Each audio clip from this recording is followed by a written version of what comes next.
ओम अज्ञानतिमिरन्धस्य ज्ञानाञ्जनशलाकया चक्षुरुन्मिलितं येन तस्मै श्रीगुरुवे नमः। श्रीचैतन्यमनोभीष्टं स्थापितं येन भूतले स्वयं रूपा कदा मह्यं ददाति स्वपदान्तिकं। वन्देऽहं श्रीगुरो श्रीयुतापदकमलं श्रीगुरुं वैष्णवांश्च श्रीरूपं सागरजातं सहगण रघुनाथान्वितं तं सजीवं सावधूतं सावधूतं परिजन सहितं कृष्ण चैतन्य देवं श्री राधा कृष्ण पादान् सहगण ललिता श्री विशाखान्वितं च नमो ओम विष्णुपादाय कृष्णाकृष्णाय भूतले श्रीमते भक्ति वेदांत स्वामी निति नामने। नमस्ते सरस्वती देवी गौरवाणी प्रचारिणे निर्विशेष शून्यवादी पाश्चात्य देश तारिणे।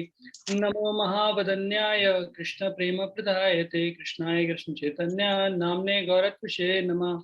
हे कृष्ण करुणा सिंधु दीनबंधु जगत्पते गोपेश गोपिका कांता राधा कांत नमस्तुते। तप्त कांचन गौरांगी श्री राधे वृंदावनेश्वरी विश्वानुसुते देवी प्रणमामि हरिप्रिय वंशाकल्पतरुभ्यश्च कृपा सिन्धुभ्य एव च पतितानां पावनेभ्यो वैष्णवेभ्यो नमो नमः। जय श्री कृष्ण चैतन्य प्रभु नित्यानंद श्री अद्वैत गदाधर श्रीवासादि गौर भक्तवृंद। हरे कृष्णा कृष्णा कृष्णा हरे हरे हरे राम राम राम हरे हरे।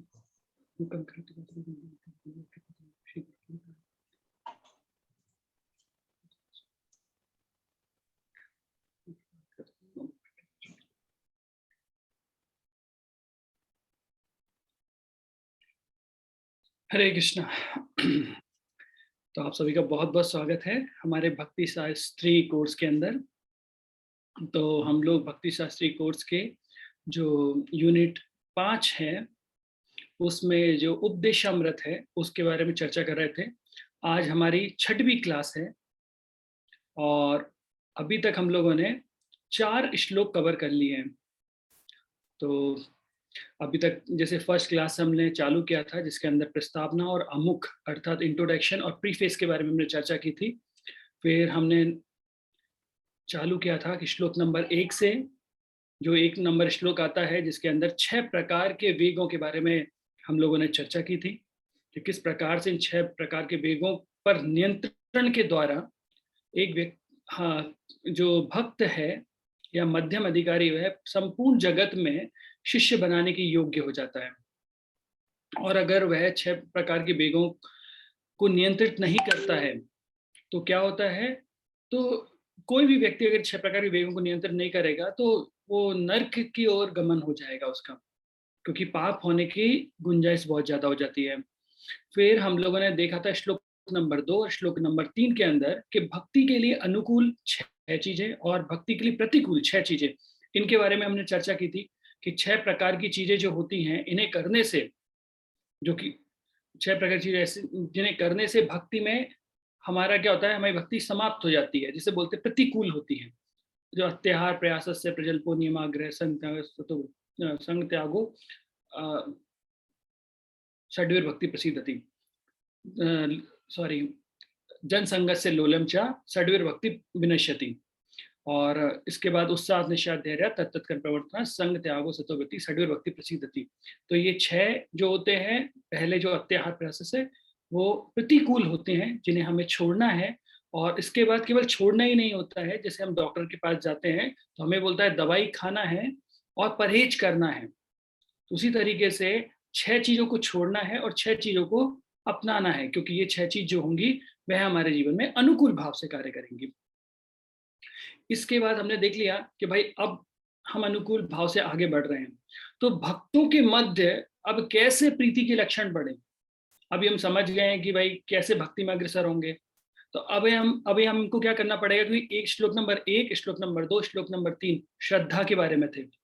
अब श्लोक नंबर 4, श्लोक नंबर 5 और श्लोक नंबर 6 जो हैं वो साधु संघ के महत्व को बताते हैं, एसोसिएशन के बारे में। तो जितना हम साधु संघ ज्यादा करेंगे उतना हमारा भक्ति में प्रगति होगा। साधु संघ सर्वशास्त्र कोय, लव मात साधु संघ सर्व सिद्धि होय। तो लव मात भी अगर साधु संघ होता है तो सर्व सिद्धि प्राप्त हो जाती है। तो हमने श्लोक नंबर 4 में यही देखा था कि के 6 प्रकार के प्रीति लक्षण होते हैं जो साधु लोग करते हैं आपस में। जैसे हम साधु समाज में रहते हैं, तो साधु समाज में रहने के साथ में हमें वहाँ की शिष्टाचार भी पता होना चाहिए, आचरण भी पता होना चाहिए। जैसे कोई व्यक्ति साधारण व्यक्ति को गाली देता है, मान लीजिए एक व्यक्ति दूसरे व्यक्ति को गाली देता है, तो इतनी बड़ी बात नहीं होगी। लेकिन वही व्यक्ति अगर प्रधानमंत्री को गाली देगा, तो पुलिस उसे पकड़ लेगी, क्योंकि प्रधानमंत्री जो है वो कोई साधारण व्यक्ति नहीं है। तो प्रधानमंत्री एक असाधारण व्यक्ति हैं, इसलिए आप उनके साथ कोई ऐसे क्रियाकलाप नहीं कर सकते। उसी तरीके से जो वैष्णव समाज में हम रह रहे हैं, तो हमारे जीवन का लक्ष्य इस भौतिक जगत से आध्यात्मिक जगत में जाने का है, जो बहुत बड़ा लक्ष्य है। हम वैष्णव की उपाधि चाहते हैं, और आप इतनी बड़ी उपाधि चाहते हैं, तो उसके लिए उतने गुण भी हमें आवश्यक होने पड़ेंगे कि उतने गुण हमारे जीवन में आए। दूसरी बात है, उतने हम बोल सकते हैं उतनी तपस्या भी हमें करना पड़ेगी। जैसे कोई बड़ी-बड़ी यूनिवर्सिटी से जाके डिग्री लेना चाहता है, आईआईटी, एनआईटी से जाना चाहता है, तो उतनी मेहनत उन्हें करके एंट्रेंस एग्जाम क्रॉस करना पड़ेगा, और उतनी ही मेहनत उन कॉलेजेस में भी करनी पड़ेगी। तो ये थे 6 प्रकार के ददाति प्रति गिन्नाति गुह्यम अच्छति पृच्छति भुंजते भुंजते छेव षड्व प्रीति लक्षणम। तो 6 प्रीति लक्षण थे। अब 6 प्रीति लक्षण के बाद अब हम लोग जा रहे हैं श्लोक नंबर 5 पे। अब ये श्लोक नंबर 5 जो है, वो हमको बताने वाले हैं कि किस प्रकार से कौन-कौन से भक्त होते हैं, कनिष्ठ अधिकारी, मध्यम अधिकारी, उत्तम अधिकारी कौन होते हैं, उनके लक्षण क्या होते हैं, कैसे हम उनसे पहचान करेंगे उनकी, और कैसे हम उनके साथ व्यवहार कर पाएंगे। क्योंकि एक जैसा व्यवहार हर जगह नहीं होता है, तो ये व्यवहार किस प्रकार से होगा, उनके लेवल के अनुसार होगा। तो ये चीज हम यहाँ पे आज चर्चा करने वाले हैं। तो मैं अपनी स्क्रीन आपके साथ शेयर करता हूँ। उससे स्क्रीन शेयर करने के पहले मैं आपसे एक चीज जानना चाहता हूँ। जैसे आज हम लोग श्लोक नंबर 5 और 6 कंप्लीट कर लेंगे, और इसके बाद हम लोग कल श्लोक नंबर 7 पूर्ण कर लेंगे, और इसके बाद केवल हमारे पास एक दिन मुझे एक लेक्चर चाहिए, जिसके अंदर हम लोग श्लोक नंबर 8, 9, 10, 11 कंप्लीट करेंगे। तो क्योंकि जैसे ही हमारे 8, 9, 10, 11 कंप्लीट होगा, तो हमारी नेक्टर ऑफ इंस्ट्रक्शन की जो किताब है वो कंप्लीट हो जाएगी। क्योंकि ये सब कुछ रागानुभक्ति होती है, तो प्रभुपाद जी ने बहुत छोटे छोटे परप्लोट दिए हैं, तो एक क्लास के अंदर वो कंप्लीट हो जाएगी। तो मान लीजिए हम कल क्लास तो कर सकते हैं, कल मेरी एक और क्लास रहेगी, तो कल हम 7 o'clock से क्लास करेंगे, तो 7 to 8:30, तो 8:30 पे मेरी दूसरी क्लास रहेगी, तो 8:30 से पहले हम लोग श्लोक नंबर 7 कंप्लीट कर लेंगे। वैसे श्लोक नंबर 7 से लेके श्लोक नंबर 11 तक एक ही क्लास दी जाती है, लेकिन मैं हरिनाम पे और ज्यादा बोलना चाहता हूँ, इसलिए 7 पे हम लोग कल क्लास करेंगे। और मेरी एक आपसे रिक्वेस्ट है कि हिज होलीनेस लोकनाथ स्वामी गुरु महाराज आ रहे हैं 12 तारीख को, तो उनका एड्रेसिंग लेक्चर होगा। तो एड्रेसिंग लेक्चर ज़्यादा बड़ा नहीं होता है, जितना कि मैं समझता हूँ। तो अगर मान लीजिए महाराज 7 बजे आएंगे, तो अगर हम 7:15 बजे तक फ्री हो जाते हैं, तो 12 तारीख को हम 7:15 से अगर क्लास करते हैं, तो 1-1.5 घंटे में हमारी लास्ट है वो कंप्लीट हो जाएगा। क्योंकि उसके बाद क्या होगा, नरसिंह चतुर्दशी का जो सेलिब्रेशन होगा, उत्सव होगा, उसमें महाराज लोग आएंगे, प्रवचन देंगे, तो उस समय हम पैरेलली अपनी क्लास नहीं चला पाएंगे। और फिर 3, 4, 5 दिन के बाद आप लोग जब ये सुनेंगे, तो फिर वो लिंक बिठाना मुश्किल हो जाएगा। तो क्या ये संभव है कि हम लोग 12 तारीख को 7:15 से क्लास कर सकते हैं? आप लोग जैसा बताएंगे वैसा हम लोग कर पाएंगे। यस हो। अच्छा, एक बाकी डिवोटीज बोल सकते हैं। प्रभु जी, एक इसके अलावा भी सवाल है, आपने जो बताया इसी का एक क्रम से है, वो ये पूछना था मेरे को कि अब इसका जो एग्जाम होगा वो कब होगा? वो तो प्रभु कोऑर्डिनेटर बताएंगे। अच्छा, तो क्या है कि उसमें उन्होंने बताया था कि क्वेश्चन जो है ना आपके, आप हमें बताओगे, जैसे वो जो लंबे वाले जो क्वेश्चन रहते हैं, ओपन बुक क्वेश्चन होते हैं, दोनों ही होते हैं, ओपन बुक भी होते हैं और क्लोज बुक भी होते हैं। ओपन बुक वाले उसमें जैसे उन्होंने पिछली बार हमको बता दिए थे कि इसमें से ये 3 क्वेश्चन आप कर लो, या 3 में से 2 कर लो, ऐसा बता दिया था। ऐसा हमको बता देना आप, तो हम थोड़ी सी तैयारी कर लेंगे, क्योंकि अभी क्या माहौल अच्छा है, अभी थोड़ा सा उसमें टच में है।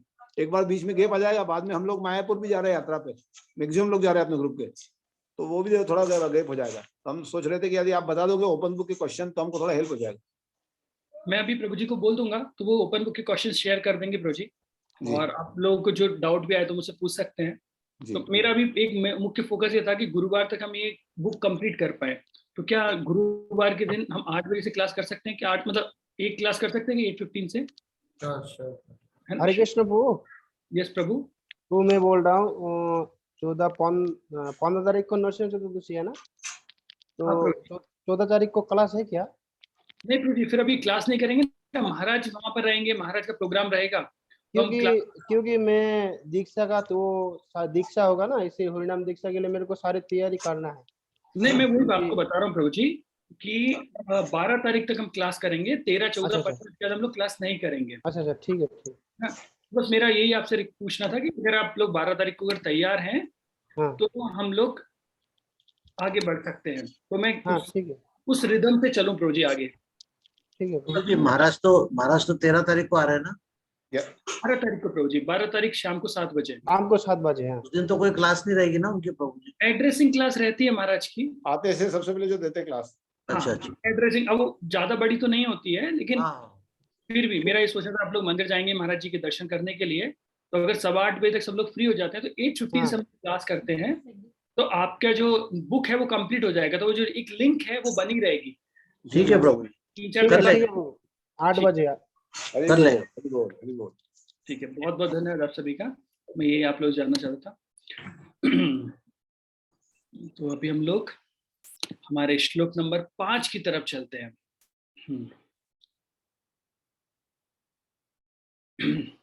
उपदेशामृत श्लोक नंबर 5। कृष्णेति यस्य गिरितं मनासि दिकृत दीक्षास्ति चेत प्रणीतभिश्च भजन्त ईशा शुश्रूषाय भजनं विज्ञम् अनन्य अन्ये निन्दादिशून्य हृदम इतिशीत संग्रलब्धे। यहाँ पर श्लोक नंबर 5 के ऊपर बताया गया है, मनुष्य को चाहिए कि जो भक्त कृष्ण नाम का जप करता है उसका मन से आदर करे। जो भक्त आध्यात्मिक दीक्षा ग्रहण कर ली है और अर्च विग्रह के पूजन में लगा हुआ है उस भक्त को सादर नमस्कार करे।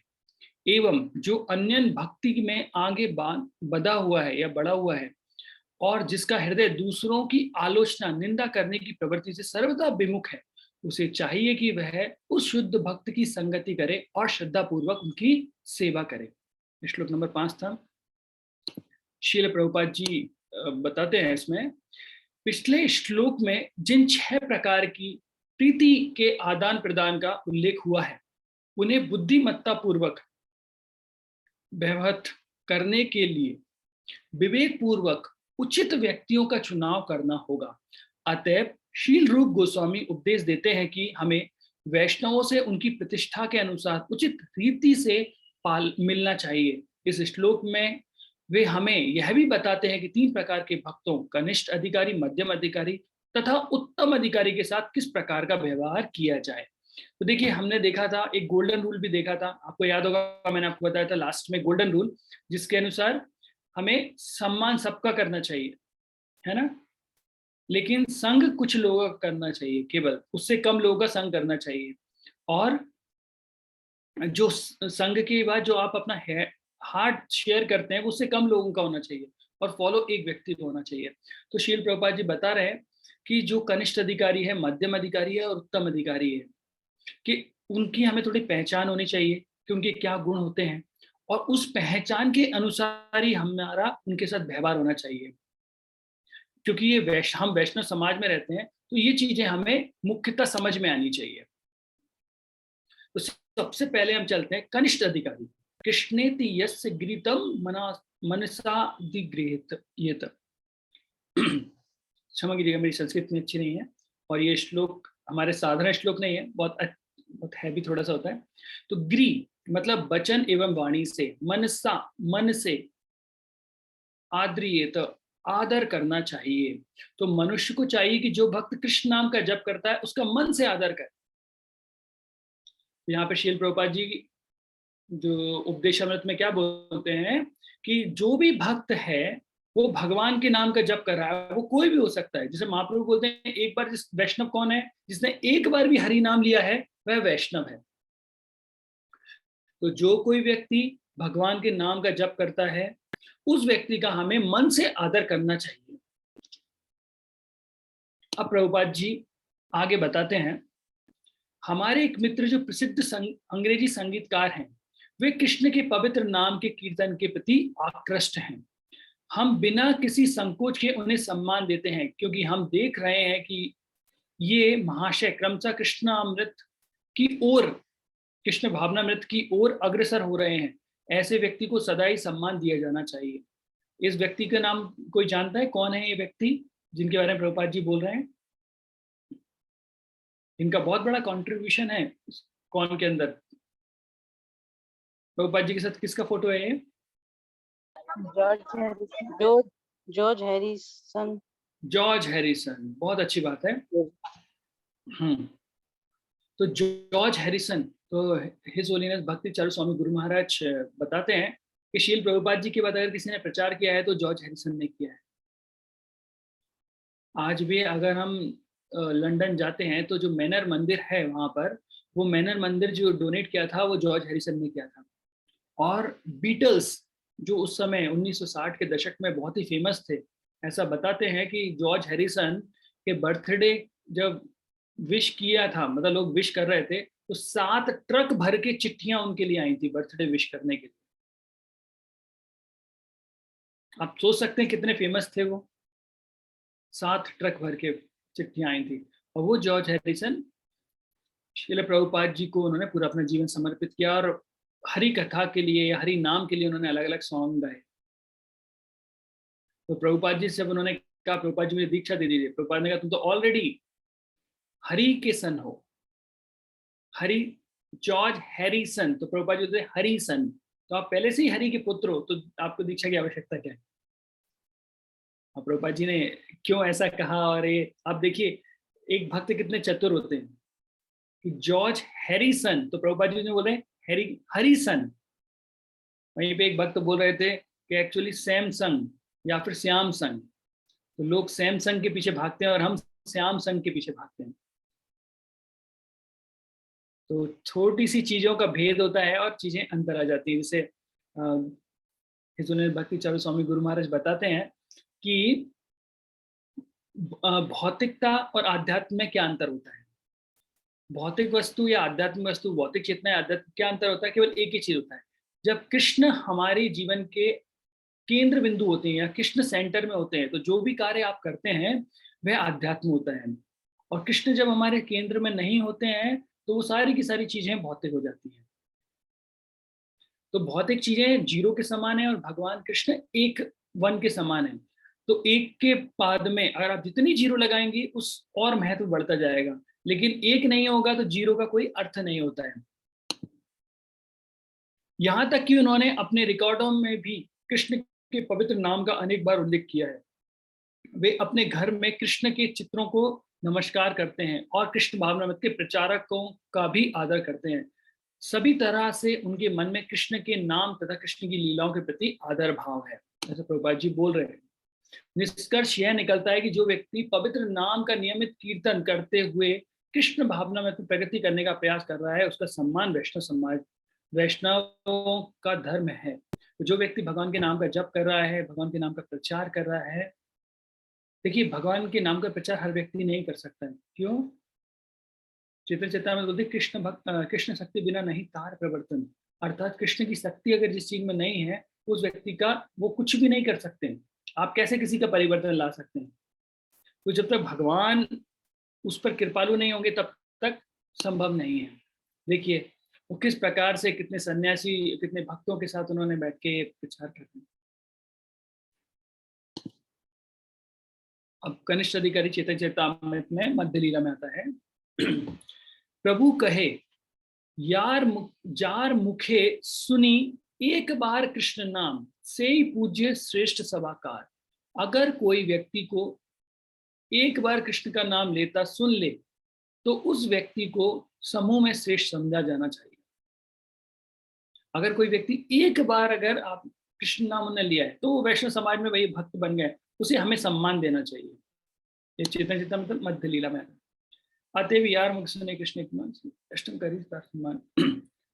वह को कृष्ण के पवित्र नाम का कीर्तन करने में रुचि रखता है और जो कृष्ण के नामों का जप अभ्यास के द्वारा करना पसंद करता है, उसे वैष्णव के रूप में स्वीकार करना चाहिए और मन से उसे वैष्णव के सम्मान आदर करना चाहिए।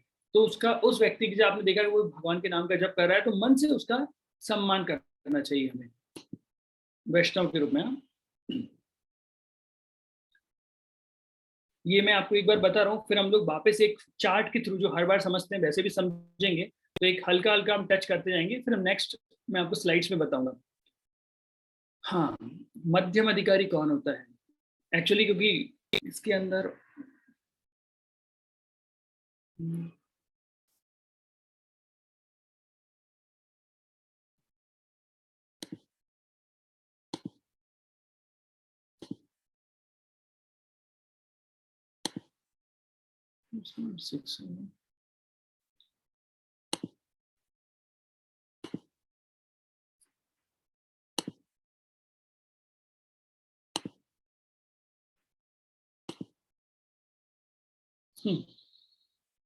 तो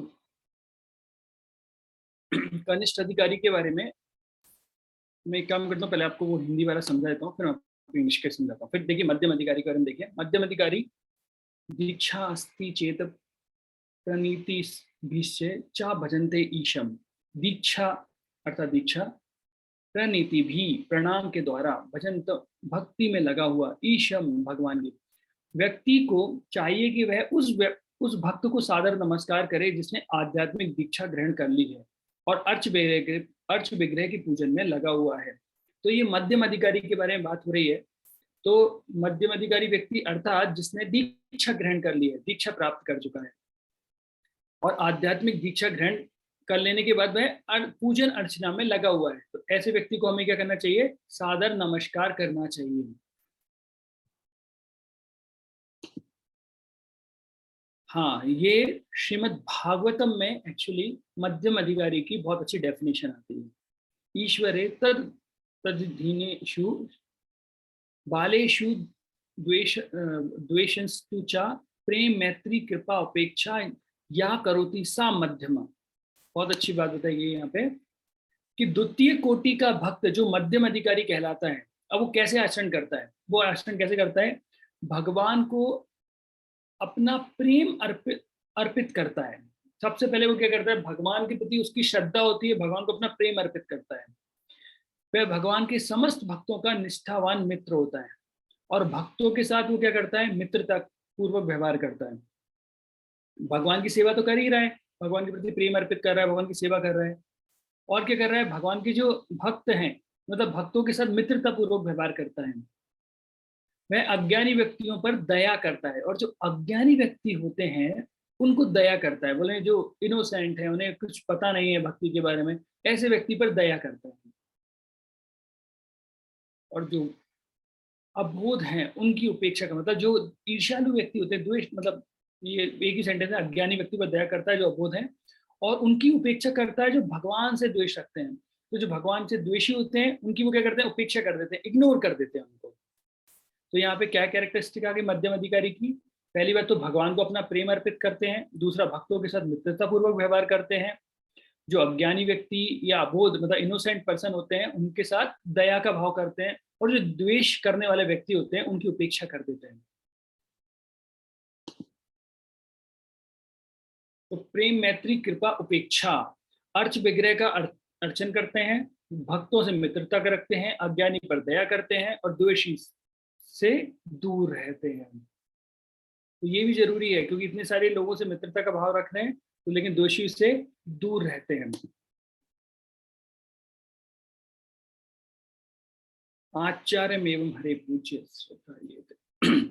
जो भक्त मंदिर में अर्च विग्रह की श्रद्धा पूर्वक पूजन में लगा रहता है, किंतु अन्य भक्तों के प्रति, देखिए बहुत जरूरी है इस चीज समझना, किंतु अन्य भक्तों के प्रति या सामान्य जनता के प्रति उचित रीति का आचरण नहीं करता, न तद भक्तेषु न अन्येषु स भक्त प्रकृति स्मृत।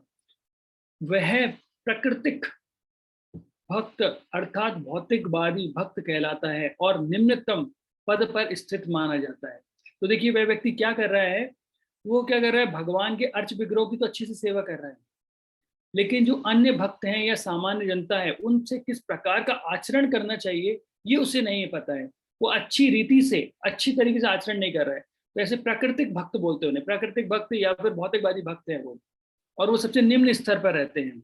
उनका सबसे बड़ा प्रॉब्लम क्या आ रहा है, वो क्या कर रहे हैं, न तद भक्तेषु न अन्येषु, ना तो भक्तों के साथ और ना ही अन्यों के साथ वो अच्छे से व्यवहार कर रहे हैं, है ना। किंतु अन्य भक्तों के प्रति या सामान्य जनता के प्रति उचित रीति का आचरण नहीं करता है, इसलिए वो क्या है, न्यू फाइट है। मैं कल आपको बताया न्यू फाइट मतलब न्यू फाइट, नई नई लड़ाइयां करते रहते हैं वो। अर्थात वो कनिष्ठ अधिकारी है, मध्यम अधिकारी नहीं है। मध्यम अधिकारी को पता है किस प्रकार से व्यवहार होना चाहिए, लेकिन यहाँ पर इनको नहीं पता है, मध्यम अधिकारी को नहीं पता है, सॉरी कनिष्ठ अधिकारी को नहीं पता है, मध्यम अधिकारी को पता है। कनिष्ठ अधिकारी क्या समझता है, कनिष्ठ अधिकारी समझता है कि कौन कौन भक्त है, वो भक्त है, उसके गुरु महाराज भक्त हैं, बाकी उन्हें नहीं पता कि वो भक्त है कि नहीं है। लेकिन मध्यम अधिकारी को पता होता है कि वो भक्त है, उसके गुरु महाराज भक्त हैं, बाकी बहुत सारे लोग भक्त हैं। जो द्वेषी है वो कौन है, जो इनोसेंट अर्थात जो अबोध है वो कौन है, ये सब कुछ मध्यम अधिकारी को पता होता है। अब उत्तम अधिकारी कैसे होते हैं, शुश्रूषे भजनम विज्ञे अन्य अन्य निंदादि शून्यम हृदय ईसित संग कलब्ध। उसे चाहिए कि उस शुद्ध भक्त की संगति करे, उसे मतलब हमें बताया जा रहा है कि शुद्ध भक्त की संगति करे, जो श्रद्धा सेवा करे और श्रद्धा पूर्वक सेवा कर जो अन्य भक्ति में आगे बढ़ा हुआ है। एक्चुअली थोड़ी हिंदी यहाँ की गड़बड़ है। जो श्रद्धा पूर्वक सेवा करना है और संगति करना है, कौन, जो भक्ति में बहुत आगे बढ़ा हुआ है। किसमें आगे, कैसे, जिसका हृदय दूसरों की आलोचना निंदा करने की प्रवृत्ति से सर्वथा विमुख है, जिसके हृदय में ईर्ष्या नहीं है। जिस व्यक्ति के हृदय में ईर्ष्या नहीं है उन्हें वो उत्तम भक्त बोल रहे हैं। आप मुझे बताइए यहाँ पे ऐसा क्यों बोला गया है कि ईर्ष्या केवल, सारी क्वालिटी नहीं बता, केवल बोल दी ईर्ष्या नहीं है, ईर्ष्या से जिसका हृदय मुक्त है वो उत्तम अधिकारी की श्रेणी में आ रहा है, ऐसा क्यों?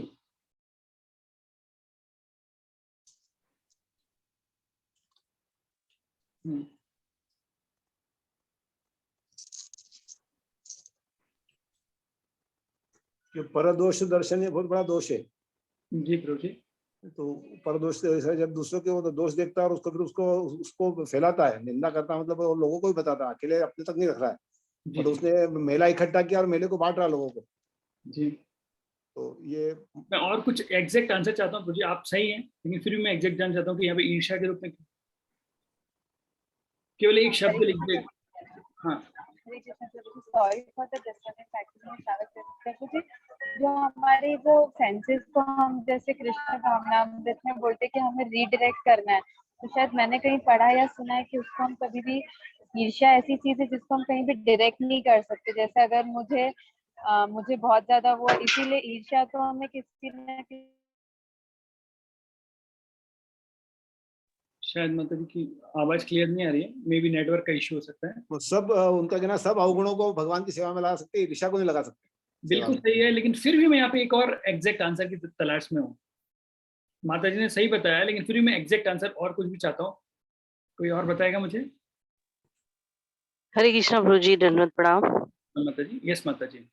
प्रभु जी, एक्चुअली ईर्ष्या का मैंने अभी हलदर स्वामी महाराज आए थे तो उन्होंने ये बताया था हमें कि हमें किसी मतलब भक्त से ईर्ष्या नहीं करना चाहिए। अगर हम किसी भक्त से ईर्ष्या करते हैं तो हमारा भक्ति जीवन में पतन हो जाता है। एक्चुअली मेरे साथ कभी-कभी बहुत हुआ है। जैसे पहले मैं कभी ऐसा सोचती थी किसी के भी बारे में, तो मतलब जैसे नेक्स्ट डे माला करने बैठे हैं तो वो माला में हमारा ध्यान ही नहीं लग पाता कि हम मतलब चैंटिंग ठीक से नहीं हो पाती हमारी, और मतलब भगवान के प्रति हम मन नहीं लगता, उनकी आरती में खड़े रहे तो मतलब पूरा हमारा जो भक्ति जीवन में अगर देखा जाए तो पतन ही हो जाता है अगर हम लोग किसी से ईर्ष्या रखते हैं। और उन्होंने हमें ये बताया था कि अगर आप किसी से ईर्ष्या रखते हैं, हमको किसी से ईर्ष्या करना ही नहीं चाहिए, क्योंकि भगवान ने सभी को अलग-अलग गुणों से गुण दिए हैं।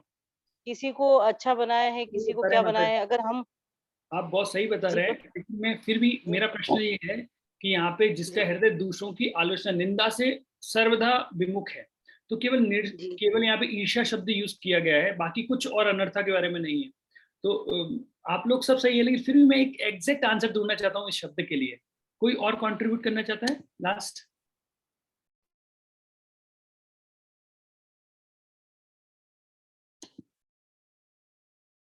एक्चुअली यहाँ पे ईर्ष्या के लिए क्यों बोला गया है, एक्चुअली क्या होता है, जितने भी हमारे अनर्था होते हैं, काम, क्रोध, लोभ, मोह, मद, मत्सर्य, मत्सर्य मतलब ये ईर्ष्या, तो सबसे लास्ट में अगर कोई चीज जाती है तो वो होती है ईर्ष्या।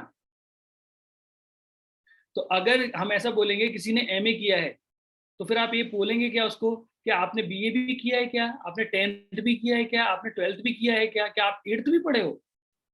तो एमए बोलने से ही या पीजी डिग्री बोलने से आपको समझ में आएगा कि उसने ग्रेजुएशन भी किया होगा, उसने 10th 12th अवश्य किए होंगे। तो जैसे ही ये ईर्ष्या चली जाती है, इसका मतलब है ईर्ष्या सबसे लास्ट की होती है। ईर्ष्या चली गई, इसका मतलब बाकी के पहले ही चले गए। निर्मत्सराणाम सताम, इसलिए गोस्वामी बोले थे निर्मत्सराणाम सताम, मतलब वो निर्मत्सराणाम मतलब उनके अंदर ईर्ष्या नहीं है। बस एक शब्द में आंसर हो गया कि ईर्ष्या नहीं है, मतलब इसका मतलब बाकी की चीजें तो पहले ही खत्म हो चुकी हैं। इसलिए उत्तम अधिकारी पहले बता दिया कि अभी जैसे बोलते हैं कि वो भक्त जो है वो काम, क्रोध, लोभ, मोह, मद, मत्सर सबसे विमुख है। वो नहीं बोल के केवल एक शब्द यूज कर लिया गया कि वो ईर्ष्या से विमुख है। इसका मतलब हुआ कि बाकी सब चीजों को तो उसने जीत ही लिया है। अन्य भक्ति में आगे बढ़ा हुआ है। अन्य भक्ति मतलब भगवान की अन्य भक्ति कर रहे हैं वो, जिसका हृदय दूसरों की आलोचना, निंदा करने की प्रवृत्ति से सर्वदा विमुख है। वह शुद्ध भक्ति की संगति करे और श्रद्धा पूर्वक सेवा करे।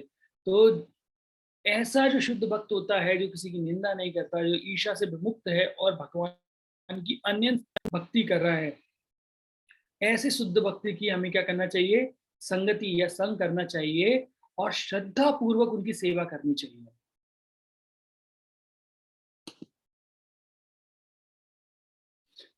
जब कोई व्यक्ति अपने आप को कृष्ण का नित्य सेवक मान लेता है, तो वह कृष्ण की सेवा के अतिरिक्त और किसी चीज में रुचि नहीं लेता। वह सदैव कृष्ण का चिंतन करता, कृष्ण के पवित्र नाम के प्रचार हेतु साधनों की खोज करता हुआ सोचता है कि उसका एकमात्र कार्य विश्व भर में कृष्ण भावनामृत आंदोलन का प्रचार प्रसार है। ये उत्तम अधिकारी के बारे में बात हो रहे हैं।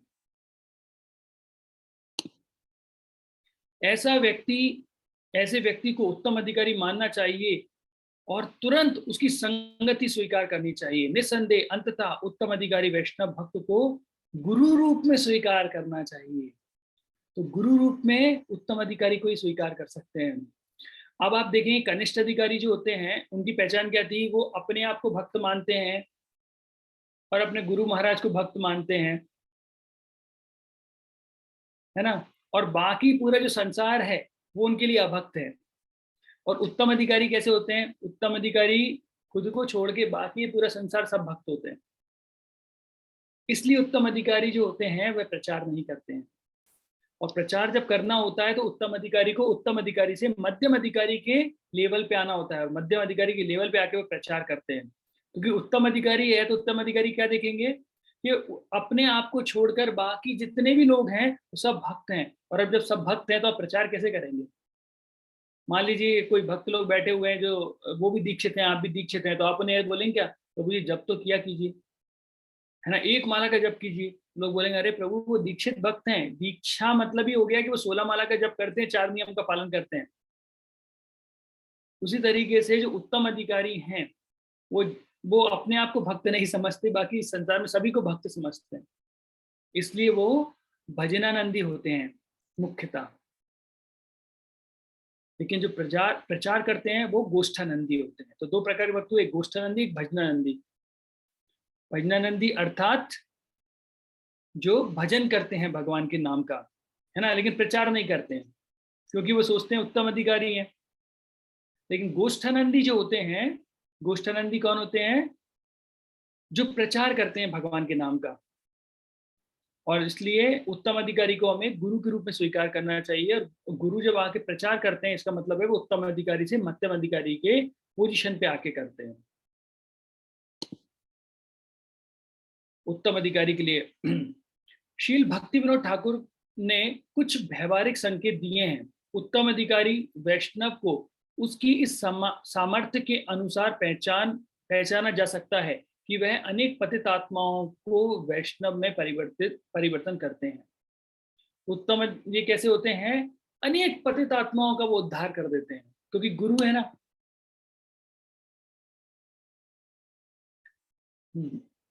जब तक कोई उत्तम अधिकारी का पद प्राप्त ना कर ले, तब तक वह गुरु ना बने।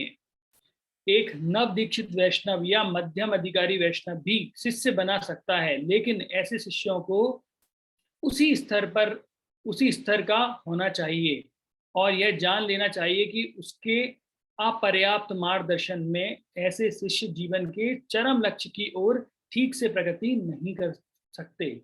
अतएव शिष्य को सतर्क रहना चाहिए कि गुरु के रूप में उत्तम अधिकारी को ही स्वीकार करे।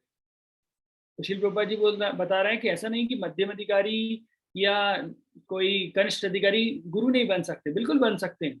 इस्कॉन में तो सभी लोग प्रचार करते हैं, सभी लोग गुरु होते हैं, लेकिन वो हमारे अलग अलग प्रकार के गुरु हो सकते हैं। वो हमारे पद प्रदर्शक गुरु हो सकते हैं, वो हमारे शिक्षा गुरु हो सकते हैं। लेकिन जो दीक्षा गुरु हम स्वीकार करें वो उत्तम अधिकारी होना चाहिए, क्योंकि वो हमको उस लेवल तक लेके जाएंगे। मध्यम अधिकारी केवल अपने लेवल तक ही ले जा पाएंगे। अब उत्तम अधिकारी की ये कुछ चीजें बताई गई हैं। क्षमा कीजिएगा, यहाँ पे लाइट चली गई है तो आप लोग देख पा रहे होंगे कि मेरे लैपटॉप आप देख रहे हैं, भले ही चेहरा ना देखें। उत्तम अधिकारी स्वयं को कृष्ण का नित्य सेवक मान चुका है। तो उत्तम अधिकारी कौन होते हैं? जो अपने आप को कृष्ण का नित्य सेवक मान चुका है।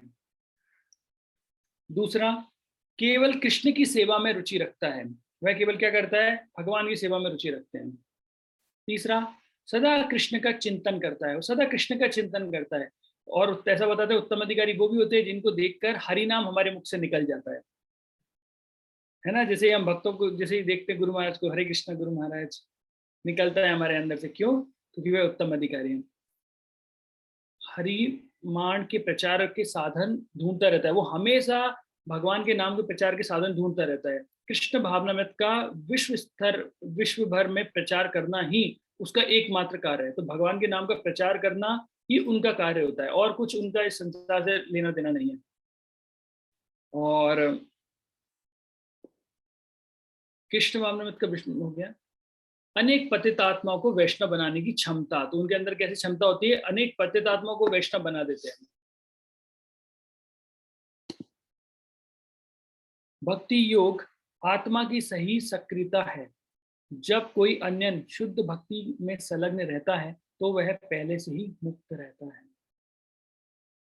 तो अगर कोई व्यक्ति भक्ति कर रहा है और भगवान की ऐसी अन्य भक्ति कर रहा है तो वो पहले से ही मुक्त है, उसे मुक्ति की आवश्यकता नहीं है।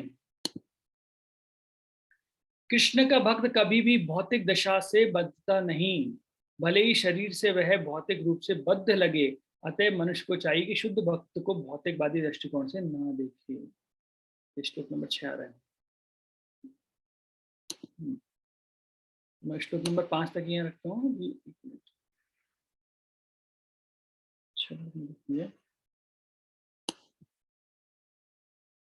हाँ, तो श्लोक नंबर देखिए,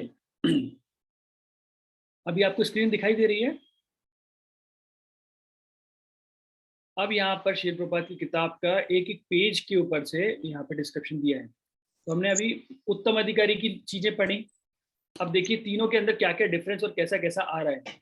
कनिष्ठ अधिकारी के बारे में कहाँ पर है? श्रीमद् भागवतम के 11वें स्कंद के दूसरे नंबर से लेके 47वें जो श्लोक है, दूसरे अध्याय के 47वें श्लोक में वर्णन किया गया। क्या है कि कनिष्ठ अधिकारी मतलब हैज रिसीव्ड हरिनाम इनिशिएशन, इज ट्राइंग टू चेंट। तो अभी अभी उनकी हरिनाम दीक्षा हुई है और वो बिल्कुल क्या कर रहे हैं? नाम जप करने का प्रयास कर रहे हैं अभी। Interested only in worshipping deities दो स्पिरिट फॉर्म, और केवल वो भगवान के जो अर्च विग्रह की पूजा करने का ही बस केवल काम करते हैं। मतलब उन बस केवल वो प्रचार नहीं करते हैं, वो केवल वर्शिपिंग करते हैं। Behave in appropriately with devotees, और वो भक्तों के साथ अच्छे से व्यवहार नहीं करते। और उनकी जो श्रद्धा होती है वो कैसी होती है? कोमल श्रद्धा होती है। कोमल श्रद्धा का अर्थ मतलब क्या होता है? कोमल श्रद्धा मतलब ये होता है कि आज वो भक्ति कर रहे हैं, अब भक्ति करते करते क्या होता है, कभी कुछ इंसिडेंट उनकी लाइफ में हो गया, कभी कुछ हो गया, तब क्या होगा? उस केस में वो क्या करेंगे? अरे मैं इतने भगवान के नाम का जप करता था, ऐसा करता था, वैसा करता था, और मेरे साथ ऐसा हो गया, वो भक्ति छोड़ के चले जाएंगे। तो उनकी श्रद्धा कैसी होती है? कोमल श्रद्धा होती है। किसी ने कुछ बोल दिया, वो बाहर हो जाएंगे। तो ये कोमल श्रद्धा वाले व्यक्ति होते हैं। अब मध्यम अधिकारी के बारे में है ना, तो मध्यम अधिकारी के बारे में आ रहा है, initiated and fully engage in devotional service. तो वो भी दीक्षित हैं, लेकिन उनको समय हो गया है दीक्षा के लिए, अभी न्यूफाइड नहीं है, समय हो गया है, और वो पूर्ण रूप से भगवान की सेवा में लगे हुए हैं। अभी यहाँ पर फुल्ली इंगेज का मतलब ब्रह्मचारी या सन्यासी या वानप्रस्थ नहीं है, ये चारों आश्रम की बात हो रही है।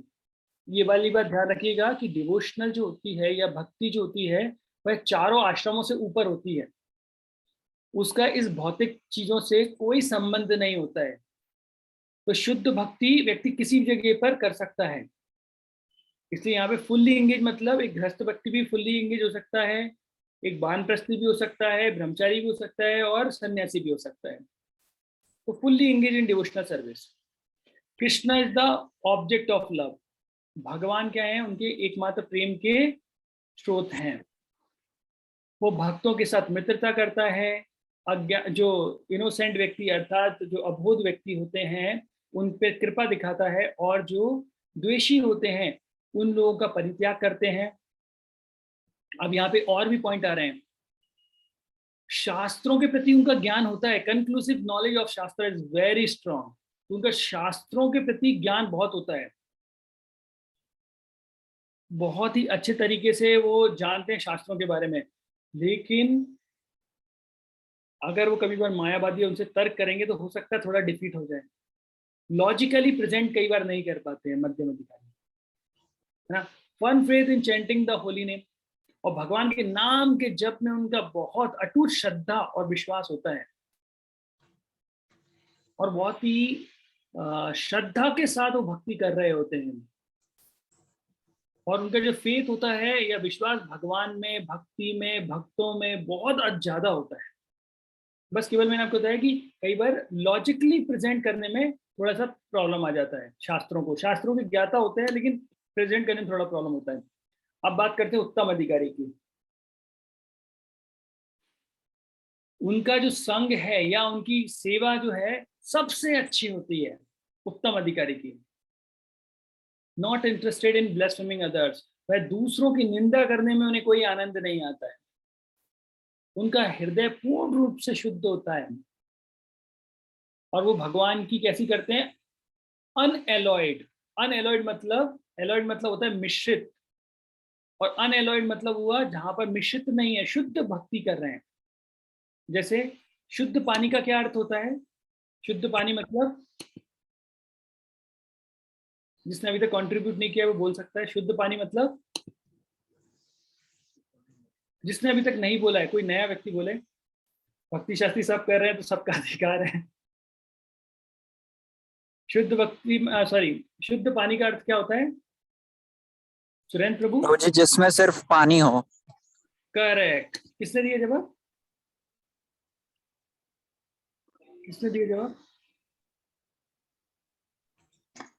प्रभु जी, गोलोकेश्वर दास ने। दर्शन नहीं, गोलोकेश्वर, वेरी गुड प्रभु जी। शुद्ध जल मतलब केवल जल। अगर उस जल में कुछ आपने मिश्रण कर दिया तो शुद्ध जल नहीं होता है। तो भक्ति, शुद्ध भक्ति का मतलब क्या हुआ? केवल भक्ति। उसमें कर्म में नहीं मिश्रित होने चाहिए, उसमें ज्ञान मिश्रित नहीं होना चाहिए, किसी प्रकार की चीजें मिश्रित नहीं होनी चाहिए।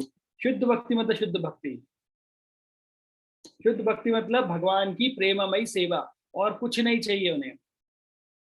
और उसके लिए अगर उन्हें कुछ भोगना भी पड़े तो भी वो तैयार रहते हैं। फिर strictly following all regulatory principle, तो बहुत ही कठोरता से चारों नियमों का पालन करते हैं। और जो नाम जितना प्रिस्क्राइब, मतलब जितना भी उन्हें जप का एक उन्होंने संकल्प लिया है, जैसे हमने 16 माला कर लेते हैं, तो वह अपने संकल्प के अनुसार जप करते हैं। और वह हमेशा सोचते रहते हैं किस प्रकार से भगवान के नाम का प्रचार हो सके, कृष्ण भावना मत का प्रचार हो सके। उत्तम transcendental to darkness of this material world, मतलब ट्रांसेंडेंट मतलब वो इस भौतिक जगत से बहुत ऊपर होते हैं, इस भौतिक जगत से, और हमें ऊपर लेकर जाते हैं। और किस प्रकार से भगवान के नाम का प्रचार हो, बस सोचते रहते हैं। Should be accept as a guru, तो हमें क्या करना चाहिए, ऐसे उत्तम भक्त जो होते हैं उनको गुरु की तरह स्वीकार करना चाहिए। Recognise the ability to bring many Vaishnav, और उनके अंदर होती है कि बहुत सारे पतित आत्माओं का वो उद्धार कर सके। ये पूरा शिल प्रभुपाद जी ने लिखे हैं ना, वो अलग अलग पेज में, जैसे पेज नंबर 48 पे क्या पॉइंट लिखा है उत्तम व्यक्ति के लिए, क्या 47 लिखा है, कब कहाँ लिखा है, हमने इस पेज में से ये बता दिया, ये माइंड मैप है उसके लिए। फिर हम नोट्स ऑन दीक्षा से पहले चलते हैं नेक्स्ट पॉइंट पे। ये हमारा, जैसे हर बार हम चार्ट से समझते हैं, तो आप चार्ट से दोबारा समझिएगा। NOI टेक्स्ट 5, 3 अधिकारी के बारे में बात हो रही, कनिष्ठ अधिकारी, मध्यम अधिकारी, उत्तम अधिकारी। हमने अभी भी यही समझा, दूसरा हमने देखा कनिष्ठ अधिकारी क्या करते हैं, केवल भगवान की अर्च विग्रह की सेवा करते हैं, लेकिन भक्तों से अच्छे से व्यवहार नहीं करते हैं। अभी अभी दीक्षा हुई है, जब करने का प्रयास कर रहे हैं, और श्रद्धा कैसी है, कोमल है। अब मध्यम अधिकारी कैसे हुए, मध्यम अधिकारी की यहाँ पे क्वालिटी के बारे में चल रहा है। वो क्या करते हैं, प्रेम, भगवान से प्रेम करते हैं, भक्तों से मित्रता करते हैं, कृपा, जो कैसे अबोध होते हैं उन पर कृपा करते हैं, और उपेक्षा, जो एनवियस होते हैं उनसे दूर रहते हैं। वो भक्ति में भगवान की शरणागत हो चुके हैं बहुत ही। दीक्षा काले शिष्य करे आत्मसमर्पण, तो क्योंकि दीक्षा हो चुकी है, और वो दीक्षा काल के समय व्यक्ति क्या करता है, गुरु को आत्मसमर्पण कर देता है। तो दीक्षा की आवश्यकता में क्यों होती है, विजुअल भक्ति चारू स्वामी गुरु महाराज बता रहे थे अपने दीक्षा के लेक्चर में, कि एक्चुअली हरिनाम जपने के लिए हमें दीक्षा की आवश्यकता नहीं है, लेकिन गुरु को समर्पण करने के लिए दीक्षा की आवश्यकता होती है। तो उनको शास्त्रों का ज्ञान होता है, और बहुत ही फर्म फेथ होता है। फिर ये उत्तम अधिकारी, देखिए, फ्री फ्रॉम अनर्थास, वो अनर्थ से मुक्त हैं। उनके अंदर कोई अहंकार, मतलब ईगो नहीं है, और कोई, मतलब ऐसा वो क्या करते हैं, जैसे कोई मतलब कोई बोलते हैं कि रोग से, एक्चुअली रोग से घृणा करना चाहिए, रोगी से नहीं। तो वो रोगी से घृणा नहीं करते हैं, मतलब उसका तो उद्धार करते हैं, लेकिन रोग से घृणा करते हैं। और जो जिनकी कोमल श्रद्धा होती है उनको बचा लेते हैं, वो सेल्फ रियलाइज होते हैं, अब 4 नियमों का अच्छे से पालन करते हैं, और उनके अंदर कोई भी भाव नहीं होता इस भौतिक जगत को भोग करने का, वो भोग करने का कोई प्रयास नहीं करते हैं। और वो क्या करते हैं यहाँ पे, सीरियसली वो बहुत ही गंभीरता पूर्वक भक्ति में लगे हुए हैं, केवल भगवान के नाम के प्रचार के लिए ही अपने जीवन का उनका लक्ष्य होता है। गुरु जो हैं, ऐसे व्यक्ति गुरु की तरह कार्य करते हैं, या फिर हमें ऐसे व्यक्तियों को गुरु तरह स्वीकार करना चाहिए। वो कोई प्रकार के अपराध नहीं करते हैं, और वो बहुत सारे वैष्णवों का उद्धार कर देते हैं। अब आप ये एक छोटा सा चार्ट समझिएगा, कि जब फेथ और श्रद्धा, मतलब बिल्कुल विश्वास के साथ, श्रद्धा के साथ हम कुछ इंक्वायरी करते हैं, और इंक्वायरी करने के साथ हम क्या करते हैं, जैसे इंक्वायरी करेंगे तब उनका संग करेंगे, और संग से क्या होगा, हमारे अंदर और भक्ति आएगी। तो हमें संग करते हैं, मतलब ये उत्तम अधिकारी के लिए बताया गया, तो हमें क्या करना चाहिए, विश्वास के साथ उनसे पूछना चाहिए, उनका संग करना चाहिए, उनकी सेवा करना चाहिए। और फिर जितनी आप सेवा करते जाएंगे, इतना संग करते जाएंगे, उतनी आपका श्रद्धा, उतना आपकी फेथ उनमें बढ़ता जाएगा।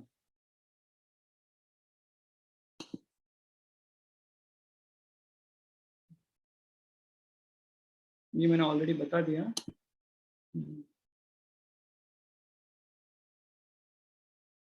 ये भक्ति रसामृत सिंधु में, मैं आपको ये बता रहा हूँ, ये जो आप कनिष्ठ अधिकारी, मध्यम अधिकारी, उत्तम अधिकारी या और भी सारी जो चीजें अब बाकी भी पढ़ेंगे, तो ये सारी की सारी नेक्टर ऑफ डिवोशन भक्ति रसामृत सिंधु में आपको बहुत ही डीपली मिलने वाली है, इसलिए हम ज्यादा डिस्कस यहाँ पे करेंगे नहीं। तो भक्ति रसामृत सिंधु में क्या बताया गया है कि ये जो कनिष्ठ अधिकारी होते हैं उनकी श्रद्धा कैसी होती है, बहुत ही कोमल श्रद्धा होती है, उनका ज्ञान कैसा होता है, बहुत कम होता है। तो can not offer argument to opposing opinion, तो अगर कोई व्यक्ति कुछ ऐसा अपोज करता है भक्ति का तो उतना वो आर्ग्यू नहीं कर पाते हैं। मध्यम अधिकारी, उनका विश्वास तो बहुत ज्यादा होता है और ज्ञान भी बहुत अच्छा होता है, लेकिन मतलब वो हमेशा डिफीट कर दें अपोजिट पार्टी को, वो संभव नहीं होता है। लेकिन यहाँ उत्तम अधिकारी होते हैं, वो बहुत ही, उनका स्ट्रॉन्ग, बहुत ही कठोर फेथ होता है और वो दूसरों को कन्विंस कर देते हैं बहुत जल्दी से, और ज्ञान में वो पारंगत होते हैं और कोई भी उन्हें डिफीट नहीं कर पाता है।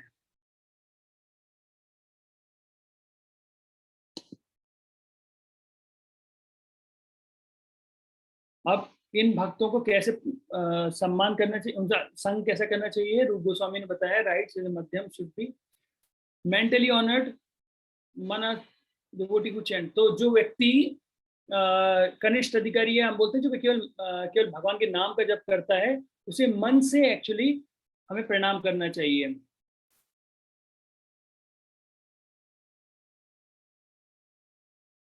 और जिस व्यक्ति की दीक्षा हो गई है उसको हमको क्या करना चाहिए, उस व्यक्ति को प्रणाम करना चाहिए, मन से नहीं लेकिन उसे प्रणाम करना चाहिए, बिल्कुल सादर प्रणाम करना चाहिए।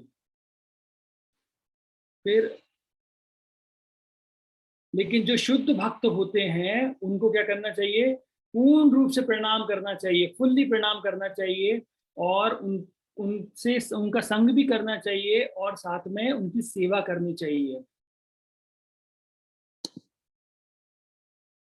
श्रद्धा शब्द विश्वास कहे, शुद्ध निश्चय कृष्ण भक्ति कोइले, सर्व कर्म कृत्य होए। तो श्रद्धा जो है वो सबसे महत्वपूर्ण है भक्ति में। हमने वो 3 श्लोकों में भी देखा श्रद्धा के बारे में। यहाँ बोला श्रद्धा is confident firm faith that by rendering turns the loving service to the Krishna and automatically perform all। तो बोले श्रद्धा जो है वो हमें भक्ति में अग्रसर बढ़ाने के लिए बहुत होती है। तो लविंग सर्विस, भगवान की सेवा आप अगर श्रद्धा के पूर्वक करेंगे तो सारी चीजें आपकी अपने आप ही होने लगेंगी, लेकिन आपके अंदर श्रद्धा है तो भी बहुत सारी चीजें हैं।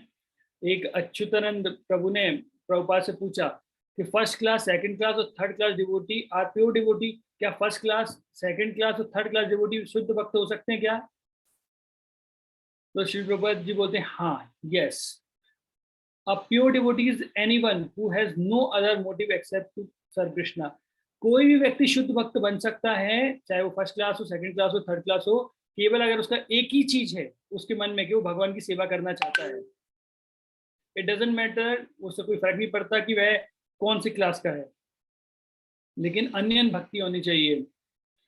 If he has some motive then he is not pure devotee. अगर उनका कोई मोटिव है, कुछ और चीज है उनके हृदय में भक्ति को छोड़ के, तो फिर वो व्यक्ति शुद्ध भक्ति नहीं कर सकता।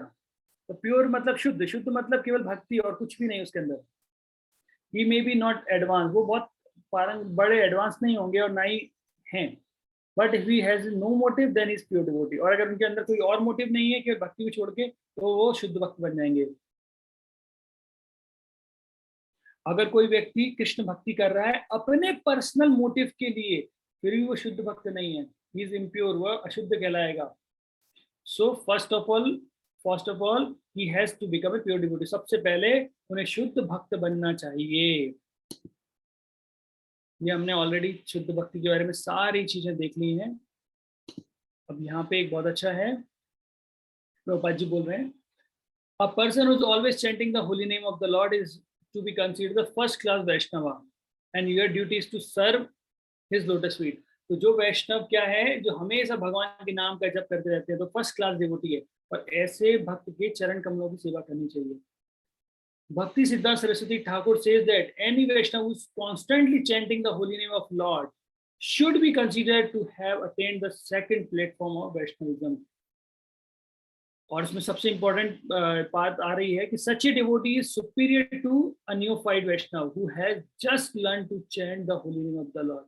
तो ये जो मध्यम अधिकारी के बारे में हमने बताया और बता रहे हैं कि जो न्यूफाइड भक्त है वो नीचे ही रहता है, लेकिन मध्यम अधिकारी भक्त हमेशा नाम लेता रहता है भगवान का, और वह न्यूफाइड मतलब कनिष्ठ अधिकारी से ऊपर होता है।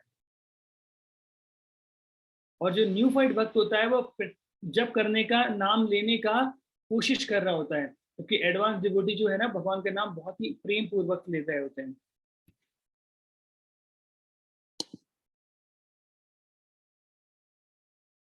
हाँ, यहाँ पर नित्यानंद दास बाबा जी महाराज का और श्री हरिदास बाबा जी महाराज के बीच का एक कन्वर्सेशन है, वो हम समझते हैं। नित्यानंद बाबा जी पूछ रहे हैं ये प्रश्न हरिदास बाबा जी महाराज से कि बहुत सारे कनिष्ठ भक्त हैं जो भक्ति में प्रगति नहीं कर पाते, do not progress, what is the reason for this, उसका क्या कारण है। तो वो बता रहे हैं कि जो कनिष्ठ अधिकारी होते हैं वे द्वेषी संग, क्योंकि वह द्वेषियों का संग करते हैं, और द्वेषी के संग करने से उनके अंदर क्या आ जाती है, उनकी उसी टाइप की गुण आने लगते हैं, मतलब मायावाद हुआ, नास्तिक हुए, तो इन प्रकार के गुण उनके अंदर आने लगते हैं, द्वेषी संग करता है। और इस frequently very soon he lose the कनिष्ठ, और वो क्या होगा, जितना ज्यादा वो संग करता जाएगा उतना ही वो नीचे गिरता जाएगा, और उतना ही अधिक वो क्या करेगा, कर्म और ज्ञान की तरफ आगे बढ़ता रहेगा। और कुछ ऐसी परिस्थितियां भी आती हैं जब जो कनिष्ठ अधिकारी वो कनिष्ठ के लेवल पे ही रहता है, ना तो ऊपर बढ़ता है ना नीचे गिरता है। तो नित्यानंद दास बाबा जी पूछे कि कौन से ऐसे मतलब केस आते हैं जहाँ पे वो कनिष्ठ ही बना रहता है। तो बोल रहे हैं कि जब साधु संघ और द्वेषी संघ दोनों वो कर रहा है और दोनों समान रूप से कर रहा है, तो साधु संघ उसे ऊपर खींचने की कोशिश करते हैं और द्वेषी संघ उसे नीचे खींचने की कोशिश करते हैं, तो इसलिए वो क्या कनिष्ठ अधिकारी की पोजीशन पे ही रहते हैं। फिर वो नित्यानंद दास बाबा जी महाराज पूछ रहे हैं कि कैसे एक्चुअली उसे उसकी प्रगति कर सकता है कनिष्ठ अधिकारी, कैसे कनिष्ठ मध्यम बन सकता है। तो यहाँ पे वो बता रहे हैं हरिदास बाबा जी महाराज कि जब कोई व्यक्ति भक्तों का संग करता है और बहुत जल्दी जल्दी भक्तों का संग करता है, और कैसे शक्तिशाली भक्त है, पावरफुल हैं, और जो अभक्त हैं उनका संग नहीं करता है, तो जो कनिष्ठ भक्त है वो मध्यम अधिकारी के लेवल पे आ जाएगा। तो कनिष्ठ अधिकारी मध्यम अधिकारी के लेवल पे कब आ सकता है, जब वो भक्तों का ज्यादा से ज्यादा संग करेगा।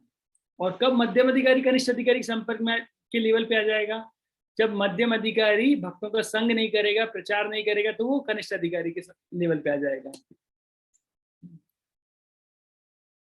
In these words, Sri Rupa Goswami advised the devotee to be intelligent enough to distinguish between the कनिष्ठ अधिकारी, मध्यम अधिकारी एंड उत्तम अधिकारी। तो बोल रहे रूप गोस्वामी कि एक भक्त को इतना बुद्धिमान होना चाहिए कि वो कनिष्ठ अधिकारी, मध्यम अधिकारी और उत्तम अधिकारी को पहचान सके। The devotee should always know his own position, और अपनी पोजीशन भी समझ पाए, and should not try to imitate a devotee situated in higher platform। और जो भक्त उच्च लेवल पर हैं, ऐसे भक्तों को कभी भी एक्चुअली उनका ऐसा बोल सकते हैं कि ऐसे भक्तों को के पीछे ना भागे, ऐसा ना सोचे कि भैया कि ये तो बहुत उच्च स्तर के भक्त हैं और मुझे भी इनके मतलब इनके क्या करना है, इनके जैसा बनना है, लेकिन इसका मतलब ये नहीं कि इनको जो सम्मान मिल रहा है या जो चीजें मुझे भी प्राप्त हों। है तो दो चीज होती है, एक अनुसरण, एक अनुकरण। अनुकरण मतलब जो बोला उन्होंने वो करना चाहिए, और अनुसरण नहीं, मैं गलत हो गया। अनुसरण मतलब जैसा बताया वैसा करो, और अनुकरण मतलब जो कहा वो करो। तो मतलब कई बार जैसे भगवान ने कौन से लीला की थी, हम वैसी लीला करना चाहें तो अनुसरण हो जाएगा, और अनुकरण मतलब होता है जो भगवान ने कहा वैसा करना। तो भगवान ने भगवत गीता में उपदेश दिए, क्या मैं सही बोल रहा हूँ? अनुकरण और अनुसरण आप लोगों को पता है किस बारे में? थोड़ा सा मिस्टेक हो रहा है। अनुसरण क्या होता है और अनुसरण क्या होता है? प्रभु जी, अनुकरण मीन्स होता है जैसा मतलब जो भक्त शुद्ध भक्त कर रहा है उसी मतलब जैसा करना, वो अनुकरण कहलाता है। जब भक्तों ने जैसा किया वैसा अनुकरण, और अनुसरण मतलब जो उन्होंने कहा वैसा करना। करेक्ट? जो करते हैं उनके जो टिप्स होते हैं उनको फॉलो करना, यानी जी धन्यवाद सुरेंद्र। तो तो वो क्या करना चाहिए, जो भक्तों ने कहा वैसा करना चाहिए, ना कि जो भक्त कर रहे हैं वैसा हम करें। तो ये श्लोक नंबर 5 था। यहाँ पर कनिष्ठ अधिकारी, मध्यम अधिकारी और उत्तम अधिकारी के बारे में बताया गया था। आप लोगों का किसी का कोई प्रश्न है इसके अंदर?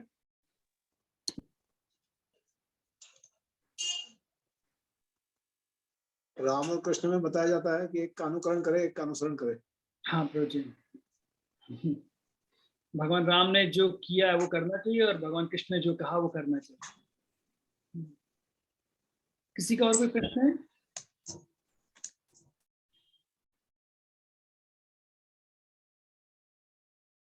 ठीक है, तो आप लोग कोई प्रश्न नहीं है तो हम अगले श्लोक पर चलते हैं, श्लोक नंबर 6 पर।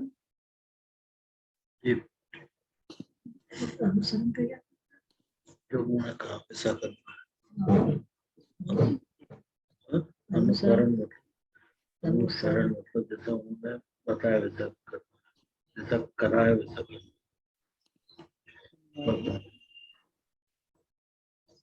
श्लोक नंबर 6।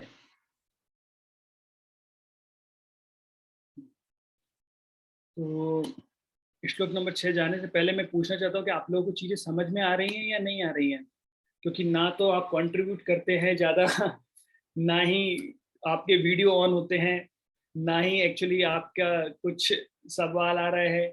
तो मुझे समझ में नहीं आ रहा है कि ये मतलब ऑल क्लियर है या ऑल क्लियर है? ऑल क्लियर ऊपर से जा रहे हैं। जी बिल्कुल, बिल्कुल प्रश्न नहीं आ रहा है, या तो सब समझ में आ गया, कुछ भी समझ में नहीं आया, सब गायब हो रहा है। हमने अभी अभी पढ़ा था भक्ति, उत्साह, निश्चय, धैर्य, और उत्साह में हमने देखा था पहला लेक्चर रहेगा क्लास में, उत्साह का मतलब वीडियो ऑन करके प्रश्न का उत्तर दें और कंट्रीब्यूट करें। लेकिन लगता है शायद आप लोग भूल गए उत्साह, निश्चय, धैर्य को लेके, तो कोई इश्यू नहीं।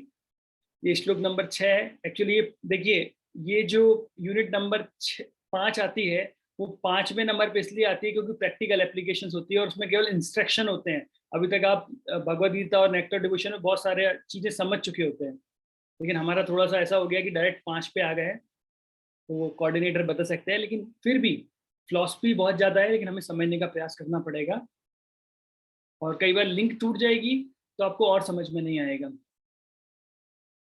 तो हम चलते हैं NOI 6 मतलब श्लोक नंबर 6 पर। दृष्टे स्वभाव जनितम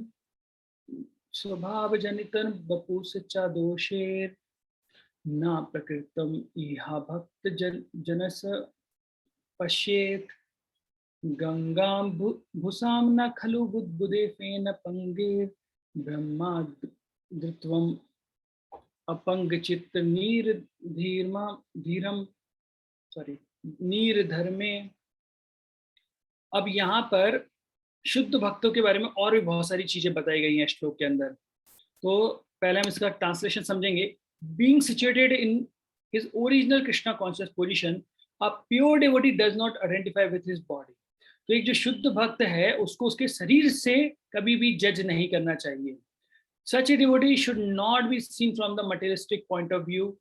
तो ऐसे जो शुद्ध भक्त होते हैं, अभी देखिए हमने कनिष्ठ अधिकारी, मध्यम अधिकारी, उत्तम अधिकारी के बारे में जाना, और उत्तम अधिकारी शुद्ध भक्त होते हैं, शुद्ध भक्त। और अब शुद्ध भक्तों के बारे में और भी चीजें आ रही हैं कि भाई सबसे पहले तो उन्हें उनके शरीर से नहीं देखना चाहिए, दूसरी बात उन्हें भौतिक दृष्टि से नहीं देखना चाहिए। भौतिक दृष्टि मतलब क्या हो गया, वो कितने सुंदर दिखते हैं और वो कितने मधुरता से बात करते हैं, वो क्वालिटी हो सकती है, लेकिन भौतिक दृष्टि से नहीं होनी चाहिए कि वो कितने सुंदर दिखते हैं, वो कितने क्वालिफाइड हैं। तो जितनी भी हमारी भौतिक बुद्धि है, इन चीजों से हमें नहीं कार्य करना चाहिए, है ना। जैसे कई बार डिफॉर्म बॉडी भी होती है शुद्ध भक्तों की, तो हमें ऐसा लगता है कि अरे ये शुद्ध भक्त कैसे हैं।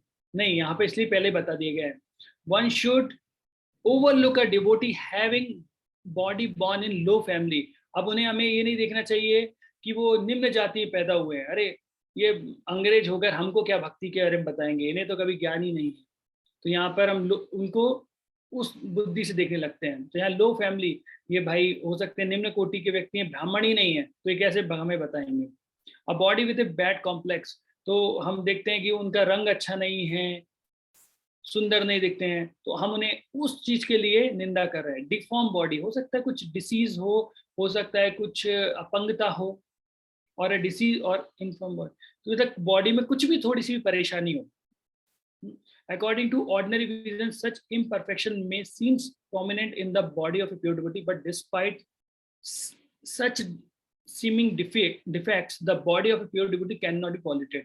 तो हो सकता है उनके शरीर में इस प्रकार की कोई कमी हो, लेकिन फिर भी शुद्ध भक्तों की जो शरीर है वो इससे प्रदूषित नहीं होता। It is exactly like the water of Ganges, which sometime during the rainy season are full of bubbles, foam and mud.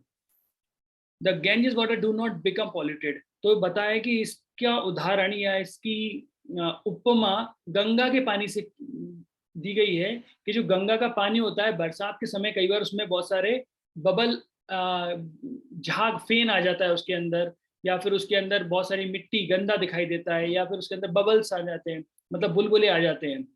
लेकिन इतने सब होने के बाद भी गंगा का पानी शुद्ध ही होता है। Those who are advanced in spiritual understanding will bath in Ganges without considering the condition of the water. और जो भक्ति में उन्नत होते हैं वो ये कि भैया गंगा के पानी में बुलबुले हैं, या फिर उसमें फेन आ गया है, या फिर वो गंदा दिख रहा है, इन सब की चिंता ना करते हुए वे गंगा के पानी में स्नान करते हैं।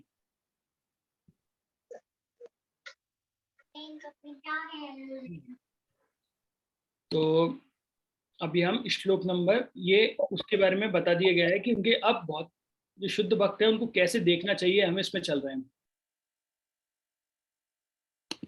क्षमा कीजिएगा, ये सारी फिलॉसफी है और बहुत डीप फिलॉसफी है, और जो भक्ति में अग्रसर होना चाहते हैं उनके लिए तो ये उपदेश अमृत के तुल्य लगेंगे, पहले ही बताया था, और जो नहीं होना चाहते उनके लिए थोड़ा परेशानी होगी। और भक्ति शास्त्री जो है वो डीपी क्लासेस होती हैं, इसलिए हमें फिलॉसफी डिस्कस करना ही पड़ेगा।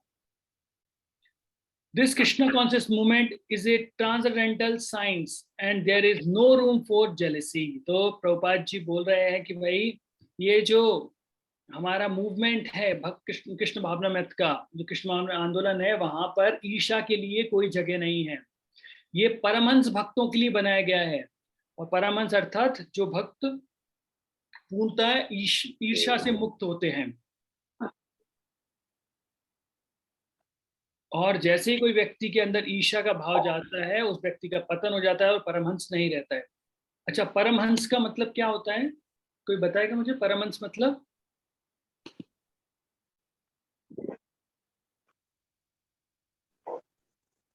जो निर्क्षीर विवेक जानता है।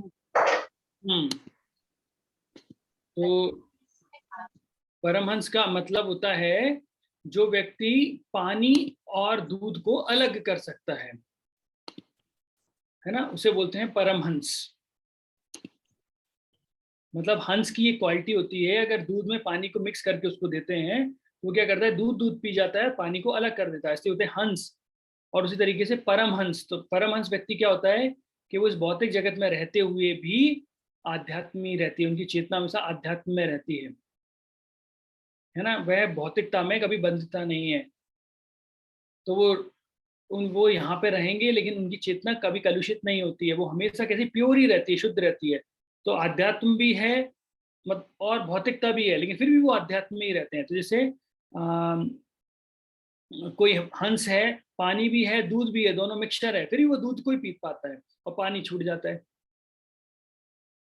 ठीक है, हाँ, तो ये 6 प्रकार की चीजें हैं जिन्हें मना किया गया है कि भाई शुद्ध भक्तों के लिए हमें नहीं देखना है। तो say no to criticism of bodily defects of a Vaishnav. तो वैष्णव के शरीर में कोई भी गलती है, कोई भी डिफेक्ट्स है, उसको हमें क्या करना चाहिए, मना करना चाहिए। One should not criticise but overlook such defects. तो हम लोगों को कभी भी क्रिटिसाइज नहीं करना चाहिए उनके शरीर में कुछ भी गलती है तो। The main consideration is the pure devotional service of the devotee. किसी भी शुद्ध भक्त की मेन चीज उसका शरीर नहीं होता है, उसकी भक्ति होती है। तो हमें उसकी भक्ति देखनी चाहिए, ना कि उसके शरीर में जो डिफेक्ट्स हैं उनको देखना चाहिए। To consider a Vaishnava bodily defects is offensive. अगर आप ऐसा करते हैं तो आप अपराध कर रहे हैं। अगर आप उनको ऐसा देख रहे हैं तो उनके शरीर में ऐसी ऐसी बीमारी है या ऐसा है तो वो ऑफेंसिव है। such as offense is very serious, dangerous and obstructive. और ये जो अपराध हैं वो बहुत ही खतरनाक हो सकते हैं किसी भी व्यक्ति के लिए, और वो आपकी भक्ति में प्रगति को भी रोक देंगे अगर आप किसी वैष्णव के में ऐसे दोष देख रहे हैं तो।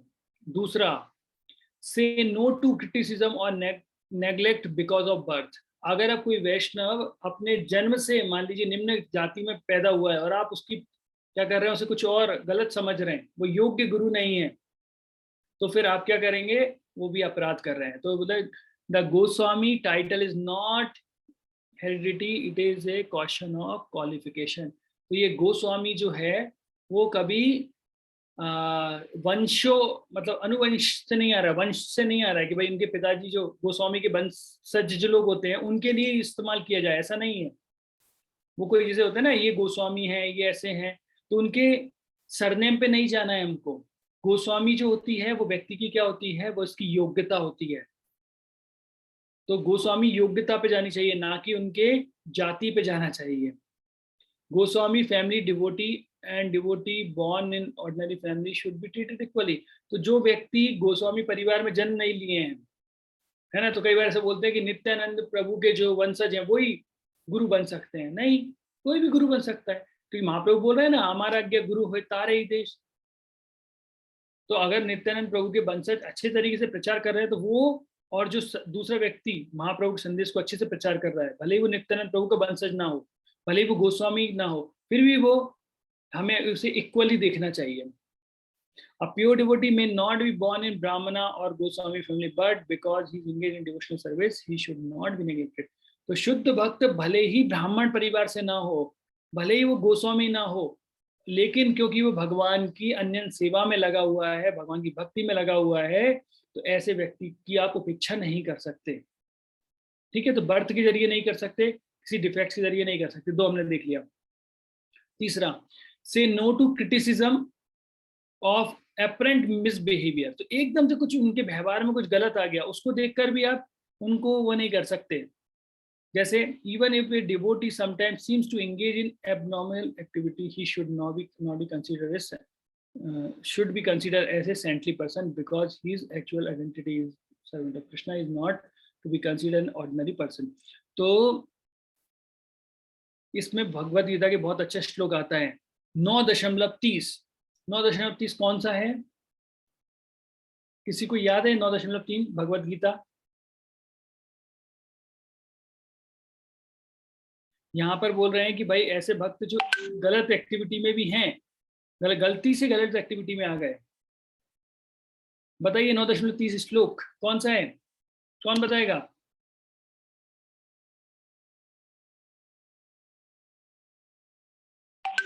अरे अपीचेत्सु दुराचार।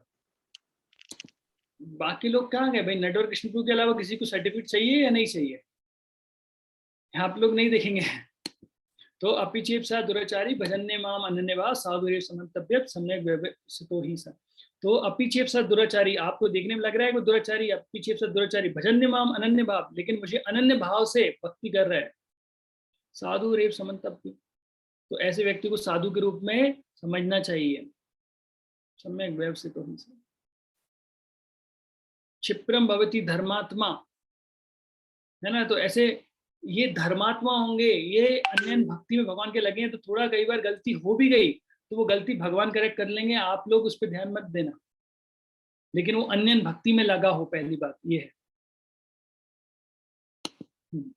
चौथा, मटीरियलिस्टिक विजन जो होता है, मतलब हमारी भौतिक दृष्टि भक्तों पे नहीं लगानी चाहिए, उसे भी नो बोलना चाहिए। One is superior or inferior according to his spiritual development in Krishna consciousness. One is forbidden to observe the activity of a pure Vaishnava from the material point of view. This is very important. तो कोई भी व्यक्ति अपनी कृष्ण भक्ति या कृष्ण चेतना के अनुसार ऊपर और नीचे स्तर पे हो सकता है, लेकिन इस पर भी हमें अपनी भौतिक ज्ञान नहीं लगाना चाहिए, भौतिक दिमाग नहीं लगाना चाहिए। One should try to see the internal feature of devotee, of devotion service, and such a devotee is in this way be protected from the offensive mentality and himself become purified. और मान लीजिए जो हमें ना भक्तों की क्या करना चाहिए, भक्ति को देखना चाहिए कि वो किस प्रकार से भक्ति कर रहा है, और नहीं तो अगर हम लोग उनके दुर्गुणों को देखेंगे तो क्या होगा, हमारे अंदर अपराध बन जाएंगे और वो उसके कारण हम शुद्ध नहीं हो पाएंगे. Those who think that Krishna consciousness is limited to a certain section of people, a certain section of devotee, or certain tract of land are generally prone to see externally. Such people are called neophyte. अगर कुछ लोगों को लगता है कि जो भक्ति है वो केवल कुछ लोग ही कर सकते हैं, जैसे ने बताया गोस्वामी लोग, मतलब हमारे अलावा कोई गुरु नहीं बन सकता है, या फिर अरे विदेशी लोग हैं ये तो, इन्हें तो धर्म के बारे में कुछ पता ही नहीं है, तो भक्ति केवल भारत में ही होती है, तो उन्होंने एक लैंड को, एक पर्टिकुलर जगह को भक्ति के लिए बता दिया. तो जो लोग ऐसा सोचते हैं केवल यही लोग भक्ति कर सकते हैं, यही इतने जगह वाले लोग कर सकते हैं, तो ऐसे लोगों को हमें क्या करना, समझना चाहिए कि ये लोग नए भक्त हैं, कनिष्ठ अधिकारी हैं, है ना, ये केवल बाहरी रूप से भक्तों को देख रहे हैं. 5वां,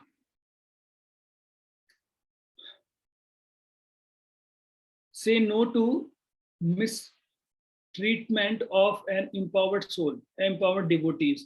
तो जो भक्तों को भगवान ने कृपा कर रखी है, empowered soul, उनको साधारण नहीं समझना चाहिए और उनको साथ गलत व्यवहार नहीं करना चाहिए. An empowered person who is actually engaged in the confidential service of the Lord should not be treated as an ordinary person. तो बोल रहे हैं कि जो व्यक्ति जिसपे भगवान ने कृपा की है, जैसे मान लीजिए एक प्रचारक है, वो भगवान के नाम को बहुत अच्छे से प्रचार कर रहा है, हम उसे साधारण रूप से रखे देखेंगे, समझेंगे तो ये गलत हो जाएगा, क्योंकि भगवान बोल रहे हैं ना, कृष्ण शक्ति बिना नहीं तार प्रवर्धन. अगर भगवान कृष्ण की शक्ति नहीं है तो कोई व्यक्ति कैसे प्रचार करेगा, कैसे भक्त बनाएगा. One should not be jealous of an empowered Vaishnava or try to bring him down to his platform. और हमें ऐसे जो भक्त हैं उनसे जलन नहीं करना चाहिए जो बहुत empowered हो गए हैं, मतलब वैष्णव की कृपा से, भगवान गुरुदेव की कृपा से उनके अंदर शक्ति आई है और वो बहुत अच्छे से प्रचार कर रहे हैं, हमें जलना नहीं चाहिए उन लोगों से. Say no to attempts to discipline, advise or correct. तो शुद्ध भक्तों को ना तो हमें कोई तरह की सलाह देनी चाहिए, ना उन्हें कुछ उनकी गलती निकालनी चाहिए. It is an offense to consider an empowered Vaishnav an object of disciplinary action. और हम क्या कर रहे हैं, हम उन्हें अनुशासन सिखा रहे हैं, जो भक्त शुद्ध भक्त उन्हें हम अनुशासन सिखा रहे हैं, तो ये अपराध है. हम उन्हें कुछ एडवाइस दे रहे हैं, ये भी अपराध है. हम उन्हें कोई करेक्शन कर रहे हैं, तो ये भी अपराध है.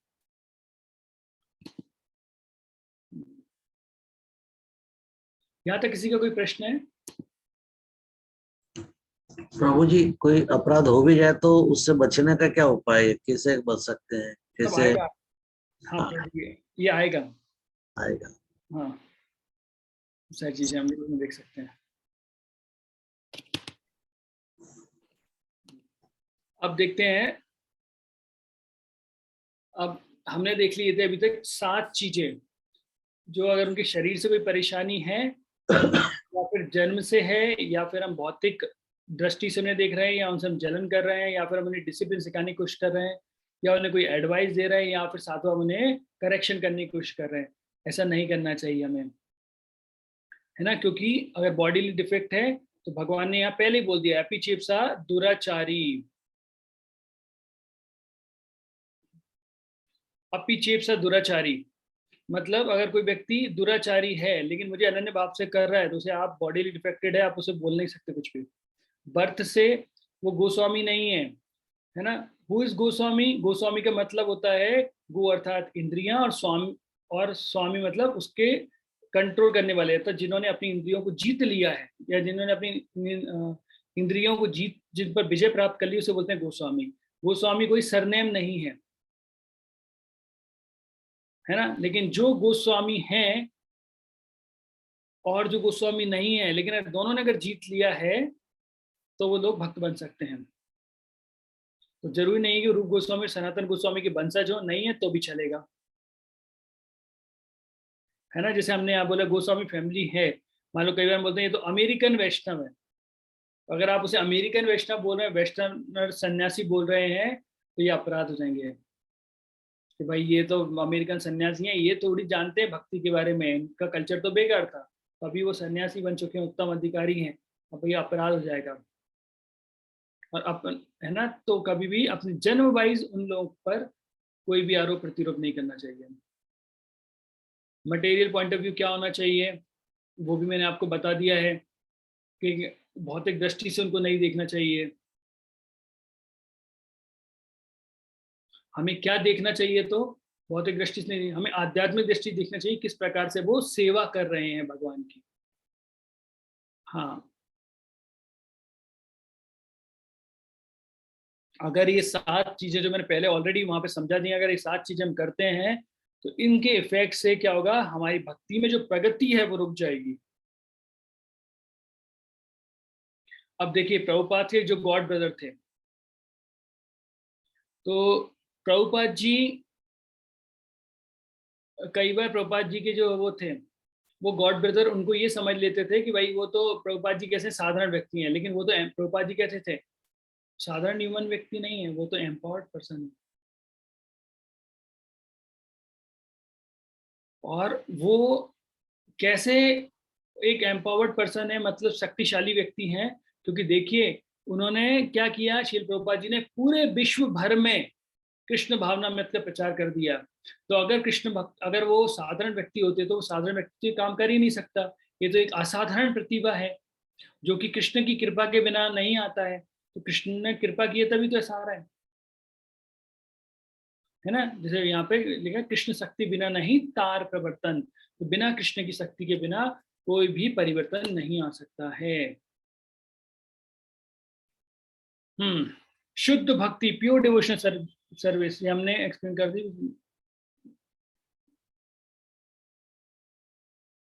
शुद्ध भक्ति जो है वो कभी भी मोड्स ऑफ मटेरियल नेचर के अंदर में नहीं आता है, ना तो शुद्ध भक्त आता है ना शुद्ध भक्ति आती है।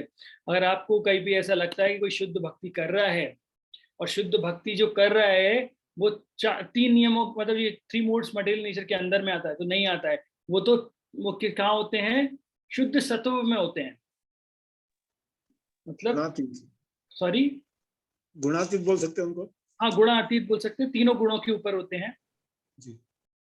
और शुद्ध सत्व में होते हैं, मतलब सही वर्ड ये प्रभु जी, शुद्ध सत्व में होते हैं वो।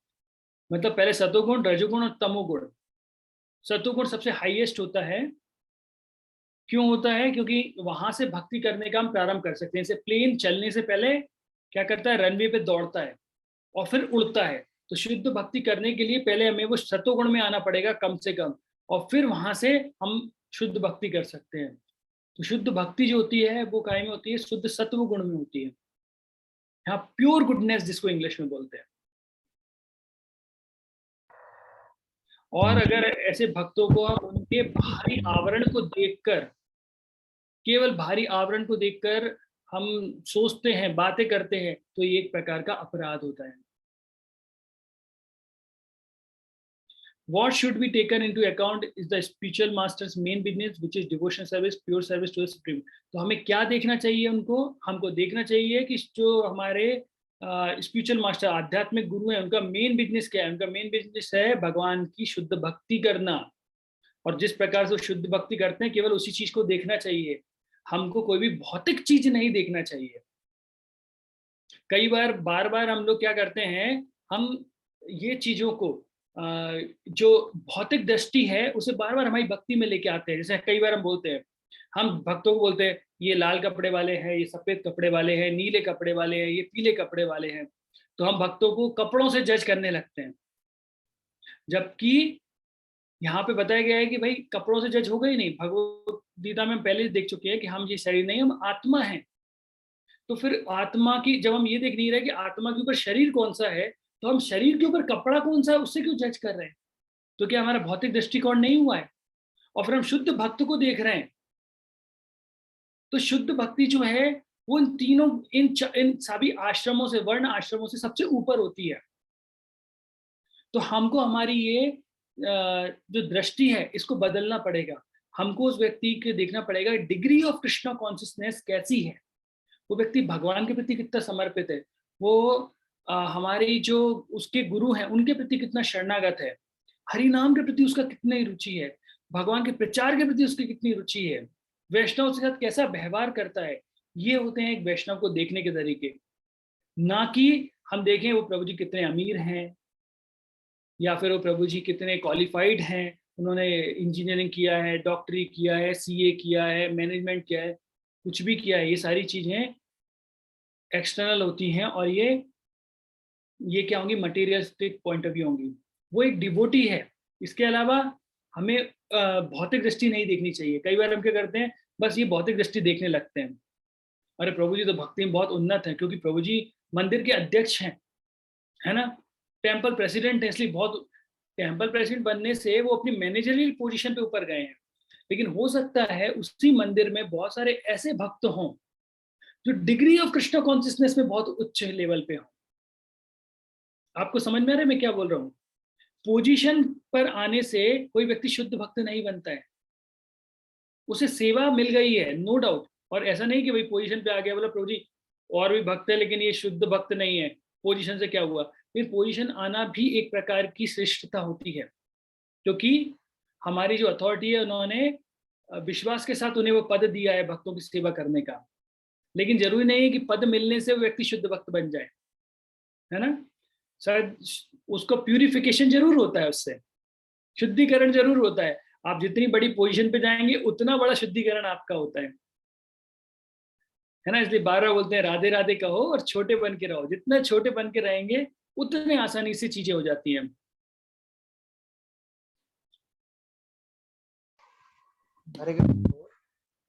हाँ यस प्रभु जी। तो आप उस टाइम बताया ना, शुद्ध भक्त को फॉलो करना चाहिए, जैसे शुद्ध भक्त का फॉलो करना चाहिए। तो शुद्ध भक्त का भी मेरे सामने वो गलती कर रहा है तो उसको फॉलो करना चाहिए कि नहीं? पहली बात तो पूरी शुद्ध भक्ति गलती देखने का हमारा अधिकार ही नहीं है, हाँ। है ना। हमने देखा ना वहां पे लिखा हुआ है कि शुद्ध भक्त है, आप अगर शुद्ध भक्त उन्हें समझ रहे हैं तो कभी भी आप ये मत, उन्हें कोई सुझाव मत दीजिए, उन्हें करेक्ट मत कीजिए, अपराध हो जाएगा। हाँ, लेकिन जैसे हम अपनी शुद्ध बुद्धि के द्वारा या फिर कम बुद्धि के कारण हम उस शुद्ध भक्त को समझ नहीं पा रहे हैं, तो हमें क्या करना चाहिए, जो हमारे वरिष्ठ भक्त हैं उनसे ये प्रश्न करना चाहिए। जैसे मैं आपको अपना इंसिडेंट बताता हूँ कि मैंने पढ़ा था कि कभी भी डीटीज के सामने, भगवान के अर्च विग्रहों के सामने कभी भी किसी को डांटना नहीं चाहिए, है ना, कभी चिल्लाना, किसी को डांटना नहीं चाहिए। लेकिन मैंने एक बार देखा परम पूज्य भक्ति चारू स्वामी महाराज, परम पूज्य भक्ति प्रेम महाराज और सभी भक्त आ रहे थे कीर्तन के लिए, और एक भक्त कीर्तन कर रहे थे। तो दूसरे भक्त ने क्या किया, देखा गुरु महाराज आए तो उन्होंने खटाक से उनके से माइक ले लिया और गुरु महाराज को लेके चले गए। तो गुरु महाराज ने जब ये चीज देखी तो गुरु महाराज ने बहुत जोर से उनको डांटा, बहुत डांटा। और कहाँ डांटा? भगवान के पट के सामने। तो मेरे मन में ख्याल आया कि अरे ये तो अपराध होता है कि जब हम डीटीज के सामने, मतलब भगवान के पट खुले हुए हैं, भगवान की डीटीज के सामने हम किसी को डांट रहे हैं। लेकिन मैंने समझा काम ये कौन कर रहे हैं, गुरु महाराज ने किया है, तो हमारी इतनी बुद्धि तो है नहीं समझने की, और अगर हमने ज्यादा दिमाग लगाएंगे तो अपराध कर बैठेंगे। तो मैंने फिर भक्ति प्रेम महाराज से प्रश्न किया कि महाराज, मैं अपनी छोटी सी बुद्धि कारण ही समझ नहीं पाया। तो फिर महाराज ने मुझे उत्तर दिया कि देखो ये अपराध होता है कि जब कोई डीटीज के सामने करता है, लेकिन शुद्ध भक्त जो रहते हैं वो वही कार्य करते हैं जो भगवान करवाते हैं। तो अभी भगवान की डिजायर थी वो बताएं। और दूसरा क्या है, गुरु महाराज एक गुरु के पद पर हैं, और गुरु आज अगर करेक्ट नहीं करेगा तो करेक्ट कौन करेगा? जैसे वो भक्त ने क्या काम किया कि वो व्यक्ति हरिनाम कर रहा है और हरिनाम करते समय बीच में ही हरे कृष्ण महामंत्र खींचते माइक लेके चले गए। तो इसका मतलब क्या हुआ? इसका मतलब हुआ कि आप भक्ति करने में रोक रहे हो किसी व्यक्ति को, या फिर भगवान के गुणगान में आप रुकावटें डाल रहे हो। तो ऐसे में गुरु का अधिकार है बोलने का। तो प्रभु जी दो चीज समझना पड़ेगा कि गुरु का क्या अधिकार है, और पहला कि शुद्ध भक्त वही कार्य करते हैं जो भगवान बोलते हैं। और हमें अगर कुछ परेशानी लगती है तो हमें हमारे सीनियर भक्तों से पूछ लेना चाहिए कि प्रभु जी को गलत कर रहे हैं या क्या कर रहे हैं। हमारे साथ परेशानी ये आती है कि हम इस्कॉन में सभी को शुद्ध भक्ति बोलते हैं, अरे प्रभु जी आप तो शुद्ध भक्त हैं, अरे प्रभु जी आप तो शुद्ध भक्त हैं। तो हर व्यक्ति शुद्ध भक्त हो जाता है, इसलिए प्रॉब्लम हो जाती है। इसलिए आप देखिए पहले रूप गोस्वामी ने क्या बोला, रूप गोस्वामी ने वहां पे लिख दिया कि व्यक्ति को अपनी बुद्धि से ये स्पष्ट कर लेना चाहिए कौन शुद्ध, कौन उत्तम अधिकारी है, कौन कनिष्ठ अधिकारी, कौन मध्यम अधिकारी है, और कौन बिल्कुल अभी नया नया आया है, और उसको सम्मान कैसे करना है। ठीक है प्रभु जी, ओके। अब आता है बी। ये आप लोग अभी कुछ चीजें समझ में आ रही है या फिर फिलॉसफी बहुत ज्यादा हो रही है इसलिए ऊपर से निकलती जा रहे हैं?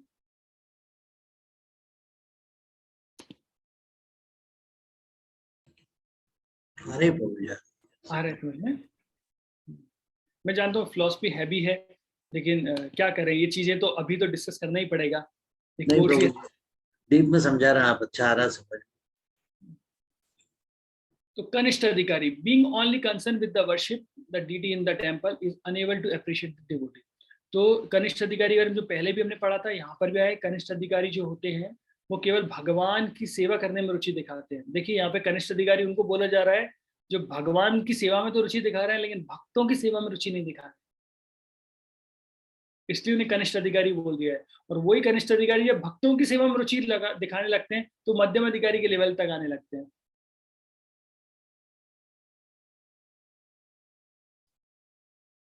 तो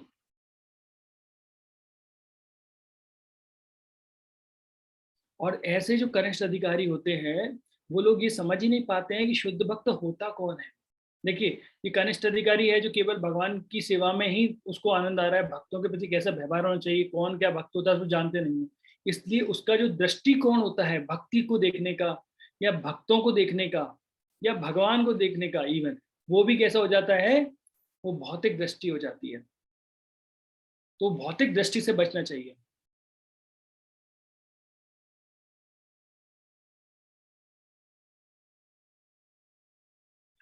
तो हम क्या होता है, एक यहाँ पे हमने कल भी एक एग्जांपल देखा था, यहाँ पे भी वो एनालॉजी दी गई है कि कोई लोहे की छड़ अगर जब लोहे के आग के संपर्क में आती है तो कैसा व्यवहार करने लगती है, आग जैसा व्यवहार करने लगती है।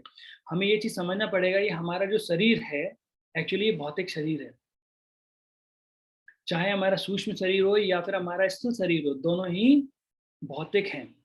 और हम भक्ति के माध्यम से उसे आध्यात्मिक मतलब स्पिरिचुअलाइज कर रहे हैं। स्पिरिचुअलाइज मतलब होता है आध्यात्मिक कर रहे हैं,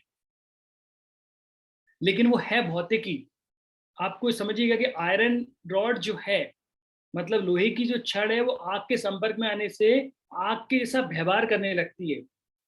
उसी तरीके से जो भौतिक शरीर है हमने भगवान की सेवा में लगा दिया है, इसलिए वो आध्यात्मिक रूप मतलब आध्यात्मिक वस्तु की तरह कार्य करने लगता है।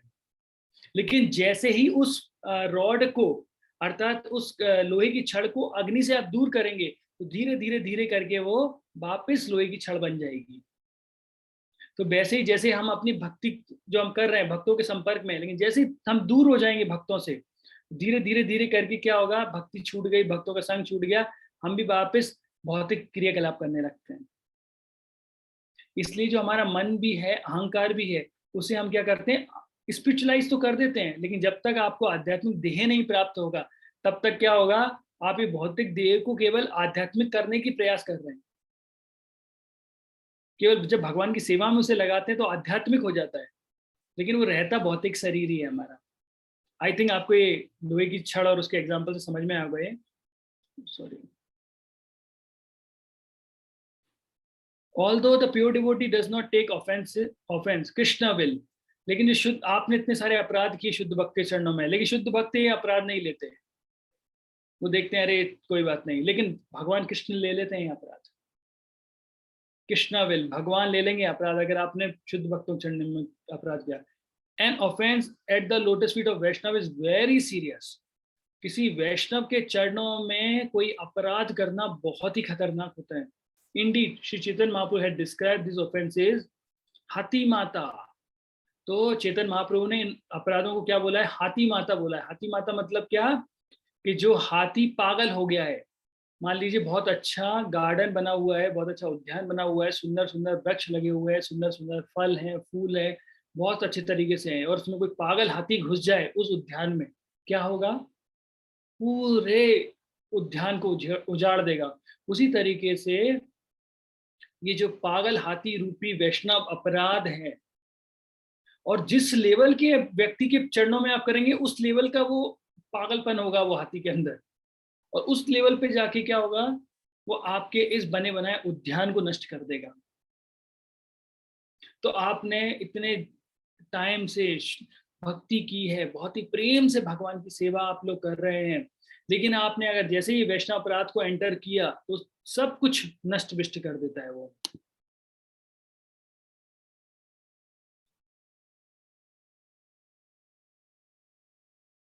तो इसलिए हमें क्या करना चाहिए, one should therefore avoid the observing pure devotee externally, इसलिए शुद्ध भक्तों को बाहरी रूप से देखना बंद करना पड़ेगा।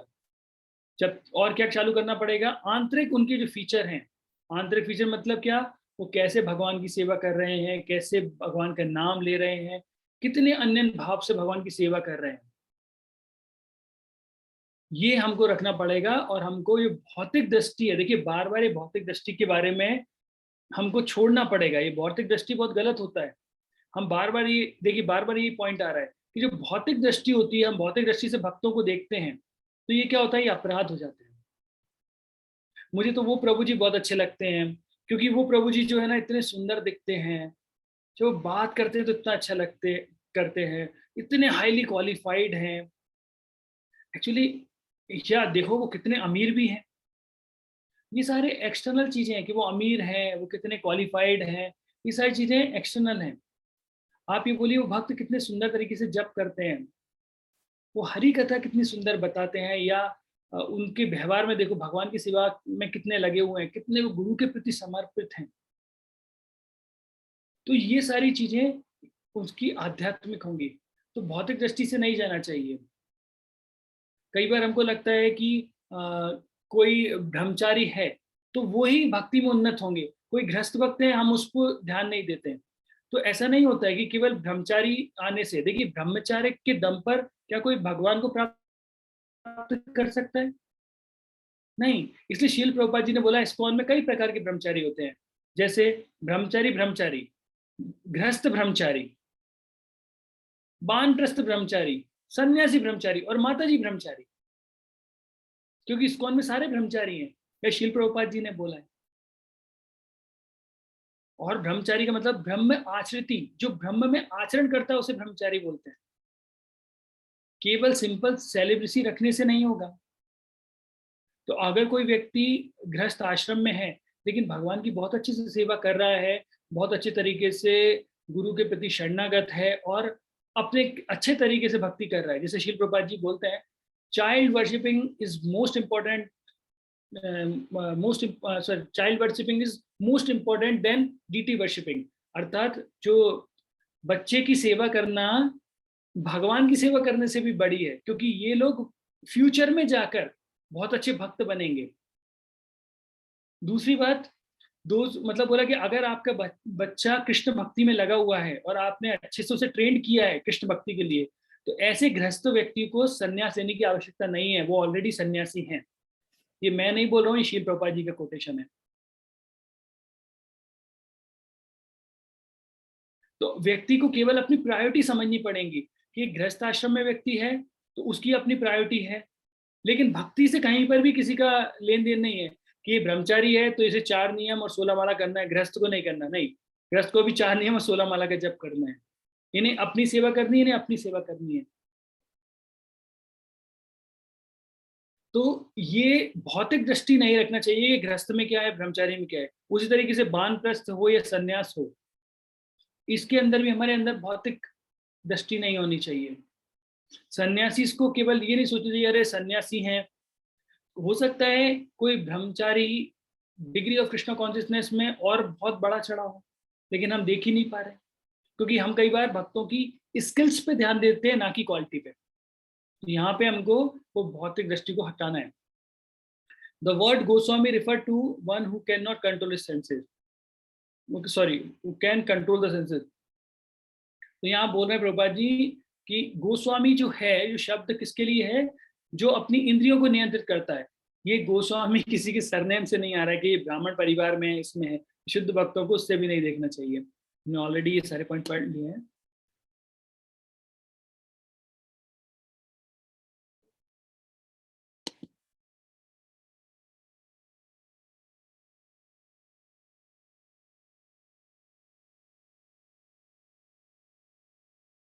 फिर यहाँ पे बताया गया है हाउ टू एसोसिएट प्रॉपरली, कैसे आपको भक्तों से सत्संग करना चाहिए। तो पहली बार तो बता दिया कि उनके जो लक्षण थे 6 हमने देखा, वो उस पे नहीं जाना चाहिए कि उनकी बॉडी खराब है, ऐसा है वैसा है, ऊपर नहीं देखना चाहिए। हमको क्या करना चाहिए, देखना चाहिए कि वो कितने शरणागत हैं भगवान के प्रति और भगवान का नाम कैसे ले रहे हैं। और दूसरा, जो 25 क्वालिटी बताई गई हैं, है ना, जो चैतन्य महाप्रभु ने भक्त की 25 गुण बताए हैं मध्य लीला में, उसको समझकर वो जज करना चाहिए, वो इंटरनली उन चीजों को देखना चाहिए। If one has the principal qualification of surrender to Krishna, but if he doesn't have all the secondary qualification to the full extent, he is still considered a devotee as one continues the chanting the secondary qualification manifest.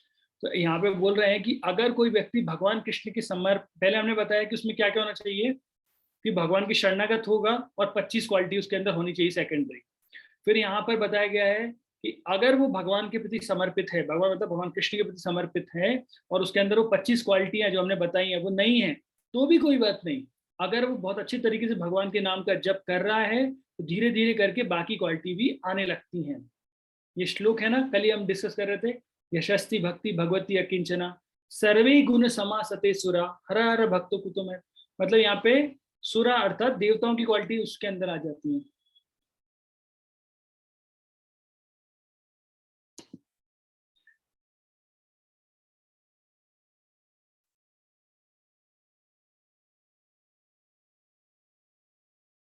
Already discuss कर लिया है, सारी चीजें हमने discuss कर चुके हैं।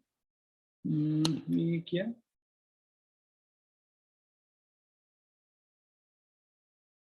हाँ सॉरी पहले वाला छूट गया है। A Vaishnava may be criticized on 4 counts: his caste, by his birth, previous sin or faults in his life, and unprecedented sin.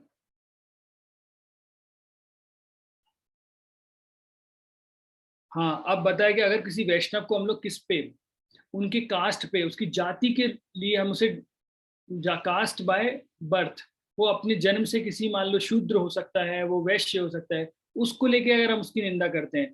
Previous सिन, भक्ति में आने के पहले मान लो कोई व्यक्ति डाकू था, चोर था, उसको लेके आप निंदा करते हो उसको, मतलब faults in his life, previous life में, और एकदम से कुछ उससे एक्सीडेंटली, देखिए यहाँ पे एक्सीडेंटली बताया गया, दुर्घटना पूर्वक अगर उससे कुछ पाप हो जाए, इन सब चीजों को लेके अगर आप वैष्णव की निंदा करेंगे तो ये अपराध हो जाएगा,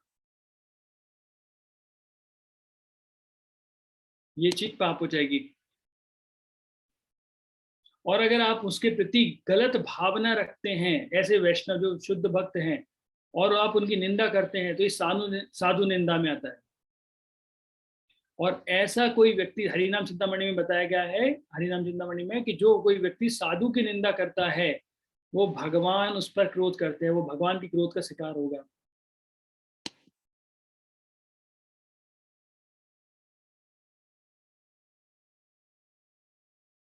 और अगर आप ऐसी निंदा करते हैं तो उसका अर्थ होता है कि कोई व्यक्ति गधे की बाथरूम में स्नान कर रहा है, गधे की, है ना, तो यहाँ पे लिखा है उस बाथिंग इन एस यूरिन, गधे की, अगर आप किसी ऐसे मिस्टेक उसमें है किसी वैष्णव में और आप उसकी निंदा कर रहे हैं, तो इसका मतलब है आप एक गधे की मूत्र से स्नान कर रहे हैं, और स्नान करने के बाद आप सोच रहे हैं कि मैं शुद्ध हो गया, thinking that he is cleaning himself, और अपने आप को साफ कर रहे हैं ऐसा सोच के।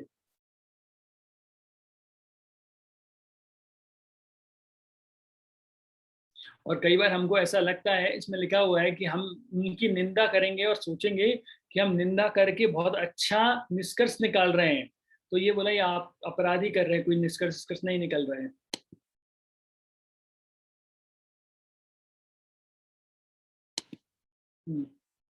लास्ट शिल प्रभुपाद जी बोलते हैं, sometime it's hard to distinguish the devotional creeper from weeds. तो कई बार ये बहुत ही मुश्किल होता है समझ पाना कि जो भक्ति लता बीज है और जो अवांछित पौधे हैं, वीड्स हैं, दोनों में अंतर समझ में नहीं आ पाता, और इसको बोलते हैं कुटीनाटी। कुटीनाटी is the weed of duplicity behaviour of fault finding.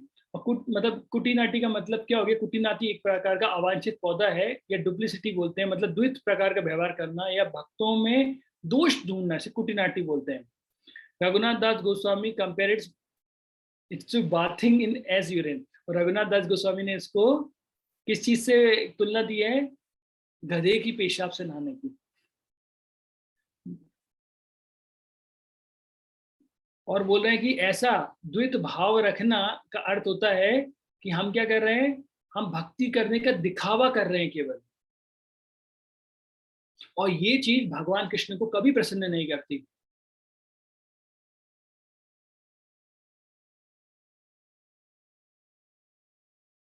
और फिर क्या होता है इससे?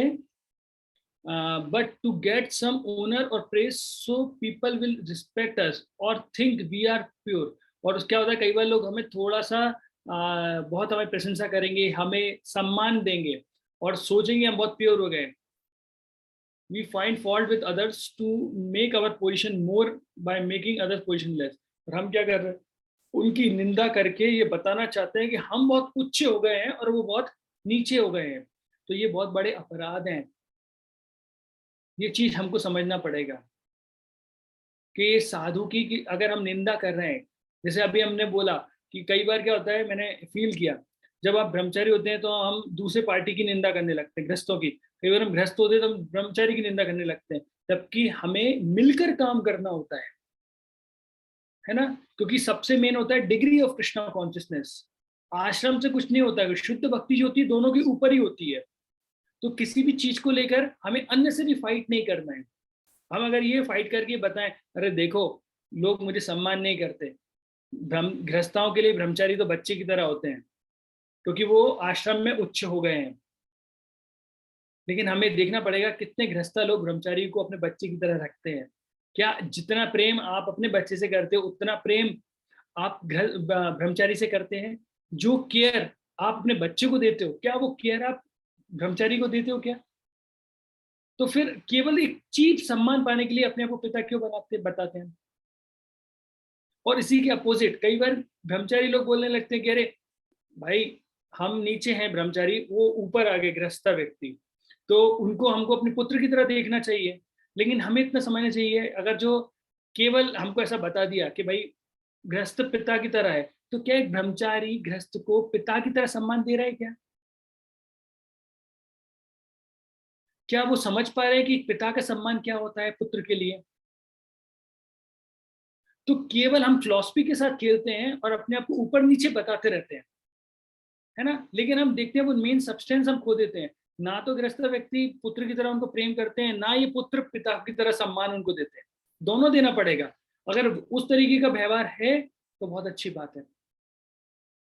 जैसे मैं एक भक्त के साथ था और हम मतलब वो भक्त ने से कुछ कांग्रेशन डिवोटी ने पूछा, वो नए भक्त थे, बोले प्रभु जी ये कोई भक्त यहाँ पे लाल कपड़े में रहते हैं, कोई पीले कपड़े में रहते हैं, कोई सफेद में रहते हैं, अंतर क्या है?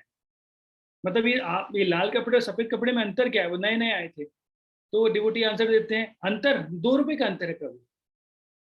तो 2 रुपए का अंतर है? बोला कि हाँ। बोला कैसा? बोला कि कपड़े आप लेके आइए, 2 रुपए का रंग लेके आ जाइए, कलर कर दीजिए, लाल हो जाएगा। तो केवल 2 रुपए का अंतर है। 2 रुपए का रंग लेके आइए, रंग कर दीजिए तो लाल हो गया। तो देखिए चेतना का कितना उच्च लेवल है ये, कि कपड़े से वो अपने आप को आइडेंटिफाई कर ही नहीं रहे हैं। बोल रहे हैं कि लाल सफेद पीले में क्या फर्क पड़ता है? फर्क पड़ता है व्यक्ति की चेतना पर।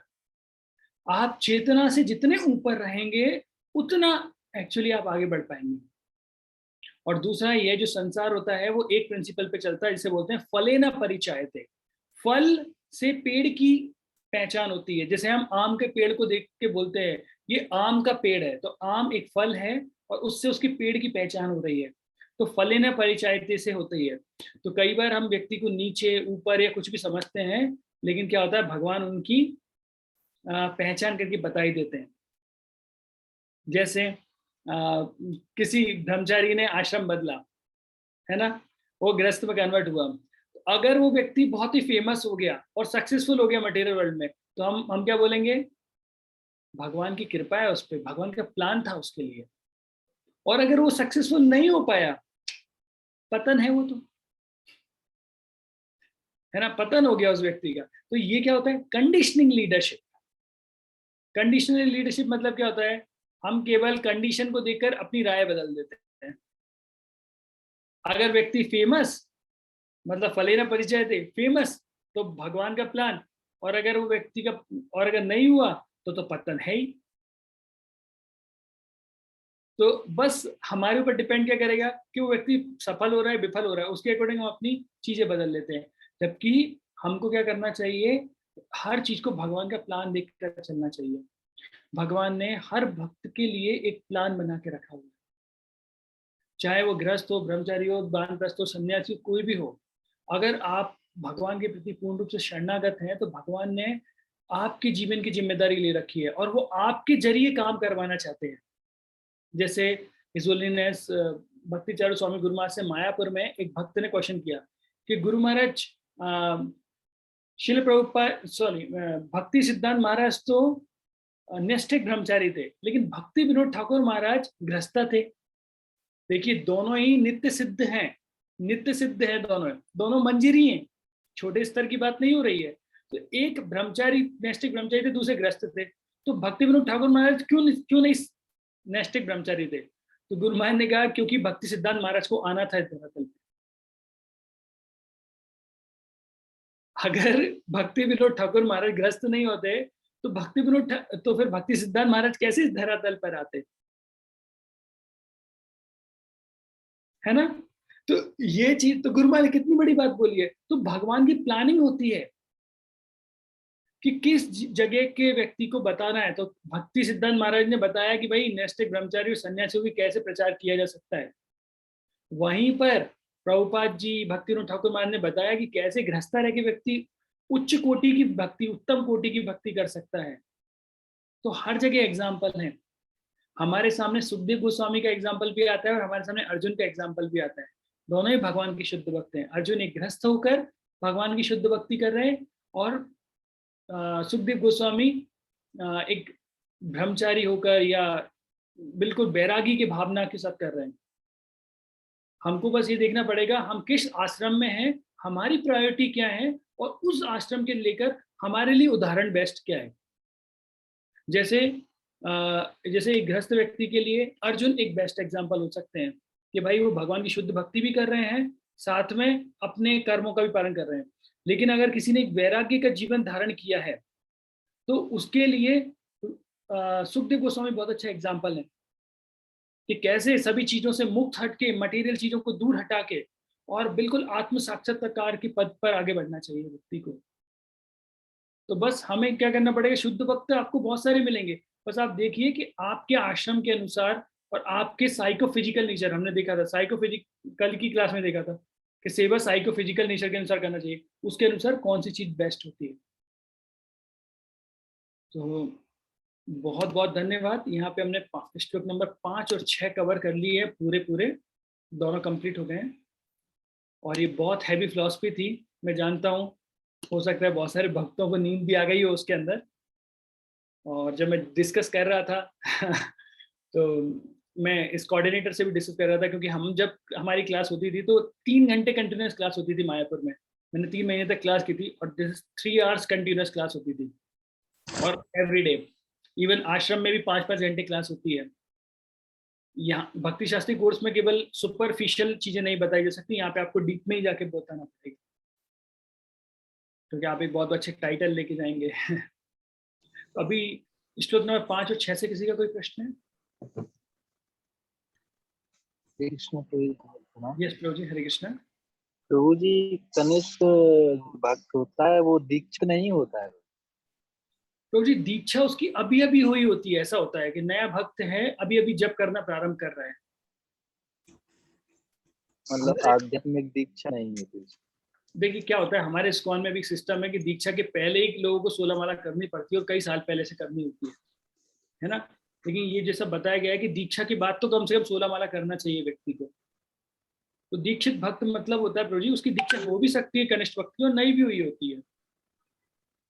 और मोस्टली ये जो दीक्षा की बात होती है तो सेकंड नंबर, मतलब द्वितीय दीक्षा, मतलब ब्राह्मण दीक्षा की बात हो रही होती है शास्त्रों में। तो ब्राह्मण दीक्षा के बारे में ज्यादा बोला जाता है, जहां भी ये दीक्षा शब्द इस्तेमाल किया जाता है। तो ब्राह्मण दीक्षा वाला भक्त मध्यम अधिकारी कहलाता है। ब्राह्मण दीक्षा मतलब मध्यम अधिकारी के तो कुछ बहुत सारे गुण हुए ना, वो दीक्षित भी है, भगवान के प्रति उसका प्रेम भी है, भक्तों के साथ मित्रता भी होती है ना, जो निर्दोष व्यक्ति होते हैं उनके प्रति कृपा करते हैं, और जो व्यक्ति ईर्ष्यालु होते हैं उनके प्रति वो उनको इग्नोर करते हैं। ये मध्यम अधिकारी के बारे में बताया गया है। Thank you.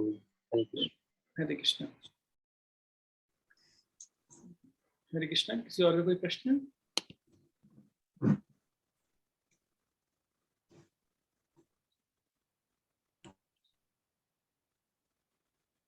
और कोई प्रश्न नहीं?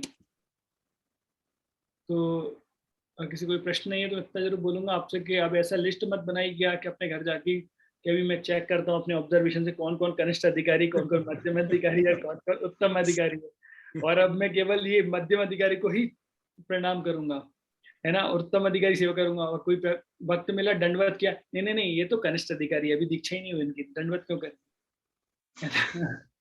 तो एक्चुअली ये मन से हमें थोड़ा समझना चाहिए, लेकिन सम्मान सबका ही करना चाहिए हम लोगों को। ठीक है। तो प्रभु जी आपने बहुत क्लिष्ट विषय को सरल करके हमको समझाया कि हमको डाइजेस्ट हो सके, उस लेवल पे लाके समझाया, इसलिए बहुत बहुत धन्यवाद आपको। Thank you Prabhu ji. Actually 2 घंटा कंटिन्यूस क्लास झेलने की कैपेसिटी मैं नहीं जानता कैसे है, जब दिन भर काम करने के बाद भी आप लोग फिर भी इतने धैर्यपूर्वक श्रवण करते हैं, और वो भी नेक्टर ऑफ इंस्ट्रक्शन जैसी क्लासेस। ये आपकी खूबी है प्रभु जी, आपकी खूबी है, स्कैन कर पा रहे हैं हम। एक्चुअली आप भी सब जानते हैं कि ये जो किताब है, जब कोई व्यक्ति भक्ति में आ जाता है उसके कई साल बाद हम उसे बताते हैं, क्योंकि ये बहुत ही पावरफुल होती है। फिर भी बहुत बहुत धन्यवाद आप सभी का इतना धैर्यपूर्वक की चीज समझने के लिए और मुझे अवसर देने के लिए। मैं बोलता हूँ फिर हम कल मिलते हैं 7 बजे से। तो प्रभु जी आप चिंता मत कीजिएगा मधुमेह प्रभु कि 7 बजे से हम लोग क्लास स्टार्ट होती है, मंगलाचरण होता है, मैं थोड़ा इंट्रोडक्शन बताता हूँ, फिर स्टार्ट करते हैं 7:10 तक। तब तक आप आ जाएंगे, क्योंकि कल 8:30 पे मेरी अगेन दूसरी क्लास है जी, और परसों हमारी लास्ट क्लास रहेगी, हमारा नेक्टर ऑफ इंस्ट्रक्शन कंप्लीट हो जाएगा। Okay, thank you very much. गुरु शिवपाद की जय, कपिल मुनि प्रभु जी की जय, जगत गुरु शिवपाद की जय, हरि बोल। सामवेद भक्त बिंद की जय, निताई जय, गौर हरि हरि हरि हरि बोल।